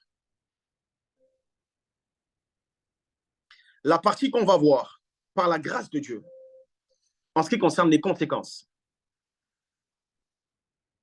Mais pour bien comprendre les conséquences, Apocalypse 2, le verset 5 nous le dit, du verset 1 au verset 5, on va le prendre la prochaine fois. Il dit, voici ce que j'ai contre toi, tu as payé ton premier amour, etc. Ce que j'ai contre toi, etc. Et puis il dit, souviens-toi donc d'où tu es tombé. Repens-toi et pratique tes premières œuvres. Je vous assure que pour certains d'entre nous, des personnes qui sont connectées à l'école des disciples, vos clés se trouvent dans la connaissance de là où vous êtes tombé. Dans le souvenir, la base. Je n'aurai pas la prétention de dire que Dieu va me mettre dans ma bouche, me mettre dans mon cœur, chacune des origines de chacun par rapport à ce qu'il a vécu, non. Mais ce que je sais, c'est que pendant cette série, Dieu va ouvrir les esprits de plusieurs. Tu sauras d'où tu es tombé. Tu comprendras pourquoi à chaque fois, tu te relèves, mais 2 semaines, 3 semaines après, tu retombes. Pourquoi? Je le dis en parenthèse, même à l'issue de la session, de l'enseignement, l'Esprit de Dieu me le disait. Il y en a certains, il y aura différentes catégories de personnes. Il y en a certains qui vont avoir des restaurations immédiates. Il y en a qui vont avoir des restaurations progressives. Il y en a, ça va mettre beaucoup plus de temps. Ils vont s'en sortir. 1 mois après, ils vont retomber. 2 mois après, ils vont s'en sortir. 3 mois après, ils vont retomber. Mais il est en train de m'interpeller sur une chose. Il y a une différence entre une personne qui tombe et une personne qui tombe en se rapprochant de la sortie. Tu me comprends? Il y a certains parmi vous, vous allez avoir l'impression de retomber, même après les enseignements, même après les prières. Tu vas aller voir ton pasteur, tu vas te confesser beaucoup de choses. Et tu vas avoir l'impression dans ton fort intérieur, tu dois savoir, est-ce que tu es en train de retomber parce que tu es sur place où tu tombes? Ou est-ce que c'est parce que tu es en train de courir vers la sortie qu'il y a des épreuves, tu es en train de tomber? Parce qu'il y en a certains, ils vont tomber 1, 2, 3 fois et puis ça serait une libération pour toute une vie. Bon, moi, mon souhait, c'est que ce soit immédiat. Mais Dieu va faire comme il veut. Parce que Jésus même, il a guéri des personnes sur le champ. Il y en a d'autres, il a dit, c'est dans l'heure qui a suivi. Ils ont été guéris. Il y en a d'autres qui sont restés dans la mort même pendant 2, 3 jours. Et puis ils ont été visités. Peu importe le modèle, comment Dieu veut faire avec toi. En tout cas, ce que je sais, c'est que Dieu va faire. À coup sûr dans le nom de Jésus-Christ de Nazareth. Aide-moi à écrire dans les commentaires, gloire à Jésus. Gloire à Jésus. Gloire à Jésus. Gloire à Jésus. Gloire à Jésus. Alors, dès la semaine prochaine, je touche les causes et les conséquences. Dès la semaine prochaine. Il y en a beaucoup qui vont comprendre le pourquoi du comment. Il y a certains symptômes que vous avez, vous allez vous rendre compte que c'est à cause de cette addiction, à cause de ce penchant. Il y a certaines choses qui arrivent dans votre vie. Dieu ne va pas simplement venir vous empêcher de vous arrêter l'addiction. Il va ouvrir une saison de grâce et de faveur sur vos vies. Parce que derrière chaque esprit qui vient vous maintenir ici, il y a un emprisonnement de beaucoup de grâce que vous avez. Et on va le voir qu'on va toucher les conséquences. Là où tu es, j'aimerais juste que tu puisses prier juste 1 minute. Tu vas juste prier pendant 1 minute, vous allez garder les micros fermés, mais là où tu es, tu dois prier. Que tu sois dans ce péché ou que tu ne sois pas dans ce péché. Peu importe. Nous allons implorer Dieu et nous allons demander à Dieu sa miséricorde. Nous allons demander à Dieu de mettre dans nos cœurs les dispositions nécessaires pour pouvoir sortir en tout ce qui nous concerne, tout ce qui sont des actions qu'on doit poser, qui ne viendront pas de Dieu, qui ne viendront pas de l'extérieur. Que Dieu nous aide. J'ai cette parole qui dit dans lui, qui dit, il nous a oint. L'onction de Dieu vient également, non pas simplement pour faire tomber les gens, mais pour délivrer les captifs. Et pour sortir de prison toute forme de prisonnier. L'addiction, la pornographie, la masturbation est une prison. Tu dois sortir de là. Et je me souviens que lorsque Pierre était en prison, l'Église a prié.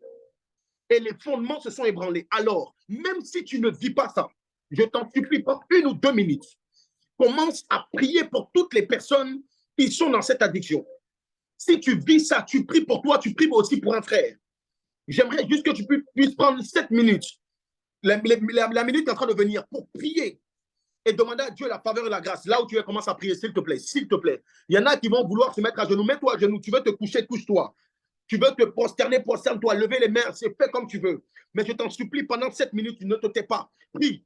Rose Candeli Brede Veli Shandamanda Badabaria Lebra Osian de Faria Lama Recando Pario Joda Brede Veli Scandali Praye Leva Osian Delia Kataria Zolandoli Prao Yeleva Oskendeli Brade Bebeli Le Candolio Loco Sotaria Mando Parosa Teleme Ricandolia Leva Oskandeli Le Katoparia Zedebrado Sandeli Le Candoli Le Kaoskendelia.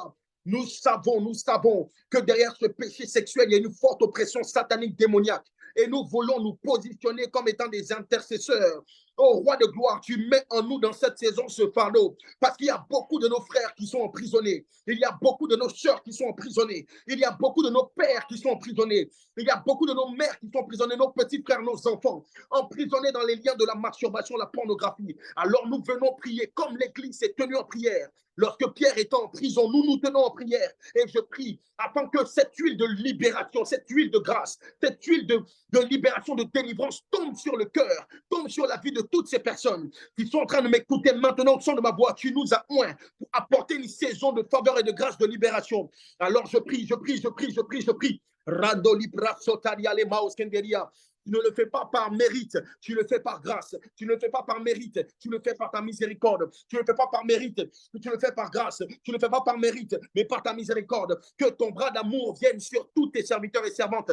Que la culpabilité s'éloigne de leur vie. Je viens fermer leurs oreilles à toute pensée négative qui vient leur dire qu'ils ne sont plus méritants, qui vient leur dire qu'ils ne méritent pas d'être fils, qui vient remettre en cause leur identité. Je prie dans le nom de Jésus-Christ de Nazareth que tu leur donnes de pouvoir être recueillis dans tes bras d'amour, qu'ils sentent ton amour, malgré la difficulté, malgré la douleur, malgré l'emprise, malgré la prison, qu'ils sentent ton amour. Même dans la prison, tu nous aimes, même dans la prison, tu nous aimes. Ton amour n'est pas limité. Non, non, non, non, non, non, non. Je refuse que le diable continue à mettre dans le cœur de mon frère et de ma soeur cette pensée de se sentir indigne, cette pensée de se sentir délaissé. Tu ne délaisses pas tes enfants, tu nous aimes. Tu nous aimes, Jésus. Tu nous aimes, Saint-Esprit. Alors je prie que cette grâce soit communiquée à toutes ces personnes, dans le nom de Jésus. J'en profite également pour prier, faire un appel au salut. Toutes ces personnes qui sont en train de nous regarder, que ce soit dans la salle Zoom ou que ce soit en replay, tu n'as jamais accepté le Seigneur Jésus. Tu n'as jamais vraiment donné ta vie. Lorsqu'on va toucher les solutions, vous allez vous rendre compte qu'il y a une chose qui est indispensable. Pour la libération, je ne parle pas d'une forme de satisfaction pour sortir, briser les chaînes. C'est de donner, offrir son âme, son cœur à Jésus. Tu souffres trop, loin de Christ, et c'est l'échec total. C'est le noir, sont les ténèbres. Et cette décision, je l'ai prise il y a plusieurs années. C'est la meilleure décision de ma vie. Je vais te donner l'occasion aujourd'hui d'accepter Christ comme ton Seigneur et ton Sauveur, de lui confier ta vie, de lui confier tes projets, de lui confier ton avenir, qu'il soit le maître de toute ta vie, de tout ce qu'il a, de tout ce que tu as à faire, tout ce que tu as à réaliser sur cette terre. Jésus est la solution.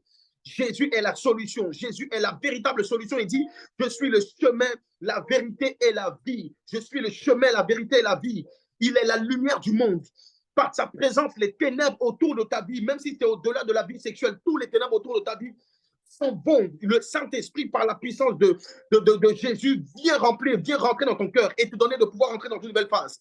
Je veux ce soir que tu puisses ouvrir ton cœur et accepter Jésus. Là où tu es, dans la salle Zoom, ou que tu sois, si tu es dans la salle Zoom, dans les commentaires, tu peux écrire moi. Et si tu es en train de regarder en replay, je veux juste que tu puisses répéter cette prière, même si tu es dans la salle Zoom. N'aie pas honte. Même si tu as honte, je veux quand même que tu répètes cette prière. Je veux quand même que tu répètes cette prière là où tu es. Alors tu vas répéter après moi, tu vas dire, Seigneur Jésus, je te rends grâce pour ce moment que tu as rendu possible. Je sais que tu m'as emmené ici parce que tu avais un message pour ma vie. Je veux te donner ma vie. Je veux t'offrir mon cœur. Je veux t'accepter comme Seigneur et Sauveur. Viens prendre les rênes de ma vie. Viens diriger toutes choses. J'ai longtemps essayé par mes forces. Je n'ai pas réussi. Élie pensait te connaître, mais en réalité, il ne te connaissait pas. Alors, je veux expérimenter cette véritable rencontre avec toi. Révèle-toi à moi comme tu ne l'as jamais fait. Dans le nom de Jésus, je crois que tu es mort ressuscité pour mes péchés. Je crois que Dieu le Père a envoyé le Saint-Esprit pour me conduire dans toute la vérité. Que ma vie soit pour toi. Au nom de Jésus-Christ de Nazareth. Cette prière, elle est enregistrée. Le Saint-Esprit est en train de me dire, il y a beaucoup qui pensent avoir rencontré Christ qui ne l'ont pas rencontré. Et tu as une forme de, je n'ai pas envie de dire des doutes qui viennent du diable, mais c'est comme tu sens qu'il y a une rencontre. Élie pensait qu'il avait rencontré Dieu, mais il n'avait pas rencontré. La même prière qu'on vient de faire, je t'en supplie, la question de timing. va la faire. Même si tu as l'impression de servir Dieu ou tu sers Dieu, même si tu es dans l'église, même si tu évangélises, mais tu sens qu'il y a une dimension de rencontre, comme si en réalité tu ne l'as jamais vraiment rencontré. Ouvre ton cœur, demande à Dieu de rentrer, demande au Saint-Esprit. Labradovalia. Merci Saint-Esprit, que toute la gloire et l'honneur soient pour toi et toi seul. Dans le précieux nom, notre Seigneur Jésus-Christ de Nazareth, nous avons prié. Amen. Gloire à Jésus. Est-ce que quelqu'un a été béni? Alors, toutes les personnes qui ont accepté le Seigneur Jésus, que tu sois dans la salle Zoom ou que tu sois en replay, est-ce qu'on peut mettre la com, s'il vous plaît, en plein écran, que ce soit plus visible? Nous t'invitons à nous écrire, OK? À nous écrire, donc, soit par mail, le mail qui est affiché. Bon, tu peux zoomer, hein, chez moi, c'est très petit. On va certainement changer, on va augmenter les caractères. Gloire à Dieu. Ou sur Instagram, en écrivant, en mettant « né de nouveau ». Né de nouveau, c'est important pour nous d'échanger avec toi, de parler avec toi. Très important pour nous. On a à cœur ça. Gloire à Dieu. Alors, il y a les breaking news aussi. Je vais donner juste cette information. Ne te déconnecte pas trop vite. Ne pars pas trop vite. Alors, nous avons deux informations importantes. La première information, c'est qu'elle concerne tous les étudiants de l'école des disciples qui sont à l'école des disciples depuis plus d'un an. OK? Donc, ça fait plus d'un an que je suis à l'école des disciples. On a déjà eu une première réunion. Il y en a, ça sera leur première réunion parce qu'ils n'étaient pas là la première du coup. Mais en tout cas, on aura notre deuxième réunion ce lundi 29, le lundi qui arrive, 29, à partir de 19h30, heure de Paris. OK? Donc, nous invitons toutes les personnes qui ont répondu. Déjà, je rends gloire à Dieu parce que vous êtes nombreux à avoir répondu. Et tous ceux qui n'avaient pas participé à la première rencontre. Il n'y en aura pas une troisième. La troisième, ça sera vraiment dans le secret. OK? Donc, par rapport à ce que le Saint-Esprit nous a mis à cœur. Donc, si vous avez raté la première, soyez là la deuxième. Ou sinon, ça veut dire que bon, le Saint-Esprit ne veut pas qu'on puisse faire la rencontre avec vous. Gloire à Dieu. OK, donc ce lundi qui vient, lundi 29, 19h30, heure de Paris. Et la bonne nouvelle que nous avons, c'est que nous allons reprendre la chambre haute 120. La chambre haute 120 est l'hôtel de prière. C'est notre plateforme de prière et de miracle. Je ne sais plus comment... Il y avait un nom là. Il y avait un nom, mais j'ai oublié. En tout cas, quand ça va revenir. En tout cas, la chambre haute, c'est vraiment le moment où on vient dans la présence. C'est 1 heure. Où on vient dans la présence de Dieu, on crie à Dieu. Et ce lundi 5 février, par rapport à cette thématique, on a besoin de prière. Je vous assure, donner uniquement les enseignements sans arroser de la prière, c'est comme faire un travail à moitié. Il y a un travail de prière très fort qu'on doit faire allier, qu'on doit pallier à ça. Donc, ce sera des temps de prière qui seront intenses. On va vraiment exiger ça, des temps de prière qui seront intenses. On va venir pleurer et supplier Dieu, adorer Dieu. Donc, ce lundi 5 février, par la grâce de Dieu, à partir de 21h30, ça sera 1 heure, donc 21h30, heure de Paris, jusqu'à 22h30, heure de Paris. Gloire à Dieu. J'ai bien un message qui dit que c'est mon anniversaire le 29. Gloire à Dieu. Donc, merci pour les infos. On va juste mettre les annonces et on va prier pour la fin. Donc, je laisse la place à l'équipe pour les annonces. Shalom, shalom. Merci, pasteur, pour cet enseignement. Donc, pour les étudiants, si vous avez des questions, des suggestions concernant l'EDD, vous pouvez nous écrire. Vous avez toutes les adresses qui s'affichent. Si vous avez aussi des questions concernant les sessions live, vous pouvez nous écrire également.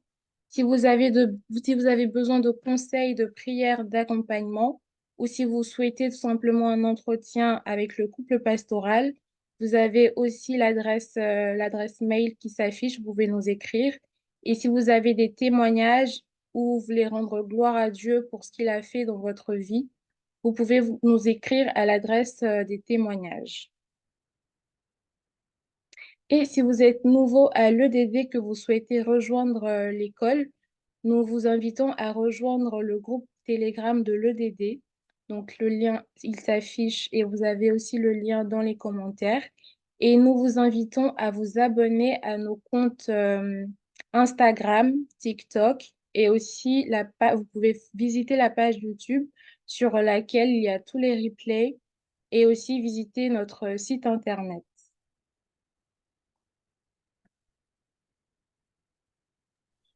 Gloire à Dieu. Merci Saint-Esprit. Alors, je tiens quand même à dire que pour les entretiens. Donc, il y avait les temps de pause. Donc, les entretiens, on avait stoppé les entretiens. N'hésitez pas quand même à envoyer les, les mails, donc les messages par les réservations. Ceux qui ont déjà envoyé, ne vous inquiétez pas, ça sera traité. J'ai vu un message tout à l'heure, ça sera traité. On va faire en fonction. En général, c'est les mercredis. Donc, attendez-vous à avoir, soyez vigilants à vos messages et pour essayer de planifier des créneaux, des rendez-vous. On va essayer de les planifier sur les prochaines semaines qui vont arriver. En tout cas, je sais que pendant cette série aussi, il y a beaucoup de personnes qui vont avoir à cœur d'échanger. Ça peut être avec nous, ça peut être avec vos responsables. Dieu va vous conduire à cela. Je vous en supplie, lorsque vous allez sentir cela monter, n'endurcissez pas votre cœur. C'est la première étape de la restauration, la confession. Je vais beaucoup en parler, mais c'est la première étape de la restauration. Quand tu vas voir, à chaque fois que tu vas voir que tu vas vouloir gérer toi seul et ne pas... Derrière, on parle des fois de honte, etc. Ce n'est pas toi. Tu exposes le diable. Donc, si tu le ressens, d'avoir un entretien, un échange avec nous, ou que ce soit avec tes responsables, même, je vais vous dire, même si on a des échanges ensemble, je vous en supplie, en parle à vos responsables. Voilà. À moins que tu fasses partie de mon église et que je sois ton responsable aussi. Gloire à Dieu. Père, je te rends grâce et je te remercie pour ce merveilleux moment qu'on a passé dans ta présence. Merci pour toutes les semences. Je crois que cette parole, ce témoignage que nous avons vu, nous ont fait du bien. Et ce sont des semences qu'elles puissent produire du fruit dans le nom de Jésus. Garde nos cœurs disposés. Continue d'apprendre. Nous voulons être connectés le jeudi prochain pour continuer d'apprendre. Tu as dit que tes disciples persévéraient dans l'enseignement. Nous sommes convaincus que c'est l'enseignement qui va venir changer notre système de pensée, qui va venir ouvrir notre esprit, déchirer le voile, nous éclairer afin de voir ce qu'on ne voyait pas, de comprendre ce qu'on ne comprenait pas. Parce que tu as dit dans ta parole, dans Osée 4:6, que mon peuple périt faute de connaissance. Mon peuple meurt faute de connaissance. Mon peuple échoue. Mon peuple est en prison parce qu'il lui manque la connaissance. Alors, je prie dans le nom de Jésus que tu nous donnes de pouvoir avoir cet amour pour la connaissance, ce désir profond d'apprendre et de continuer d'apprendre à tes pieds. Que toute la gloire et l'honneur soient pour toi. Merci pour tous les témoignages que nous avons commencé à recevoir. Merci, Éternel des armées, pour la vie de toutes les personnes qui étaient connectées, même celles qui n'ont pas pu, celles qui sont en train de nous regarder en replay. Fais-nous la grâce, Saint-Esprit, de terminer cette semaine dans la gloire, dans ta présence, et surprends-nous, visite-nous, révèle-toi nous dans les songes, dans les visions, que toute la gloire soit pour toi dans le nom de Jésus-Christ de Nazareth. Merci, Saint-Esprit. Amen. Gloire à Jésus, que Dieu vous bénisse abondamment, soyez bénis. N'oubliez pas nos rendez-vous pour ceux qui sont concernés ce lundi ou sinon jeudi à la même heure par la grâce de Dieu. Shalom, shalom à tout le monde, soyez bénis. Shalom, shalom. Shalom. Shalom, shalom.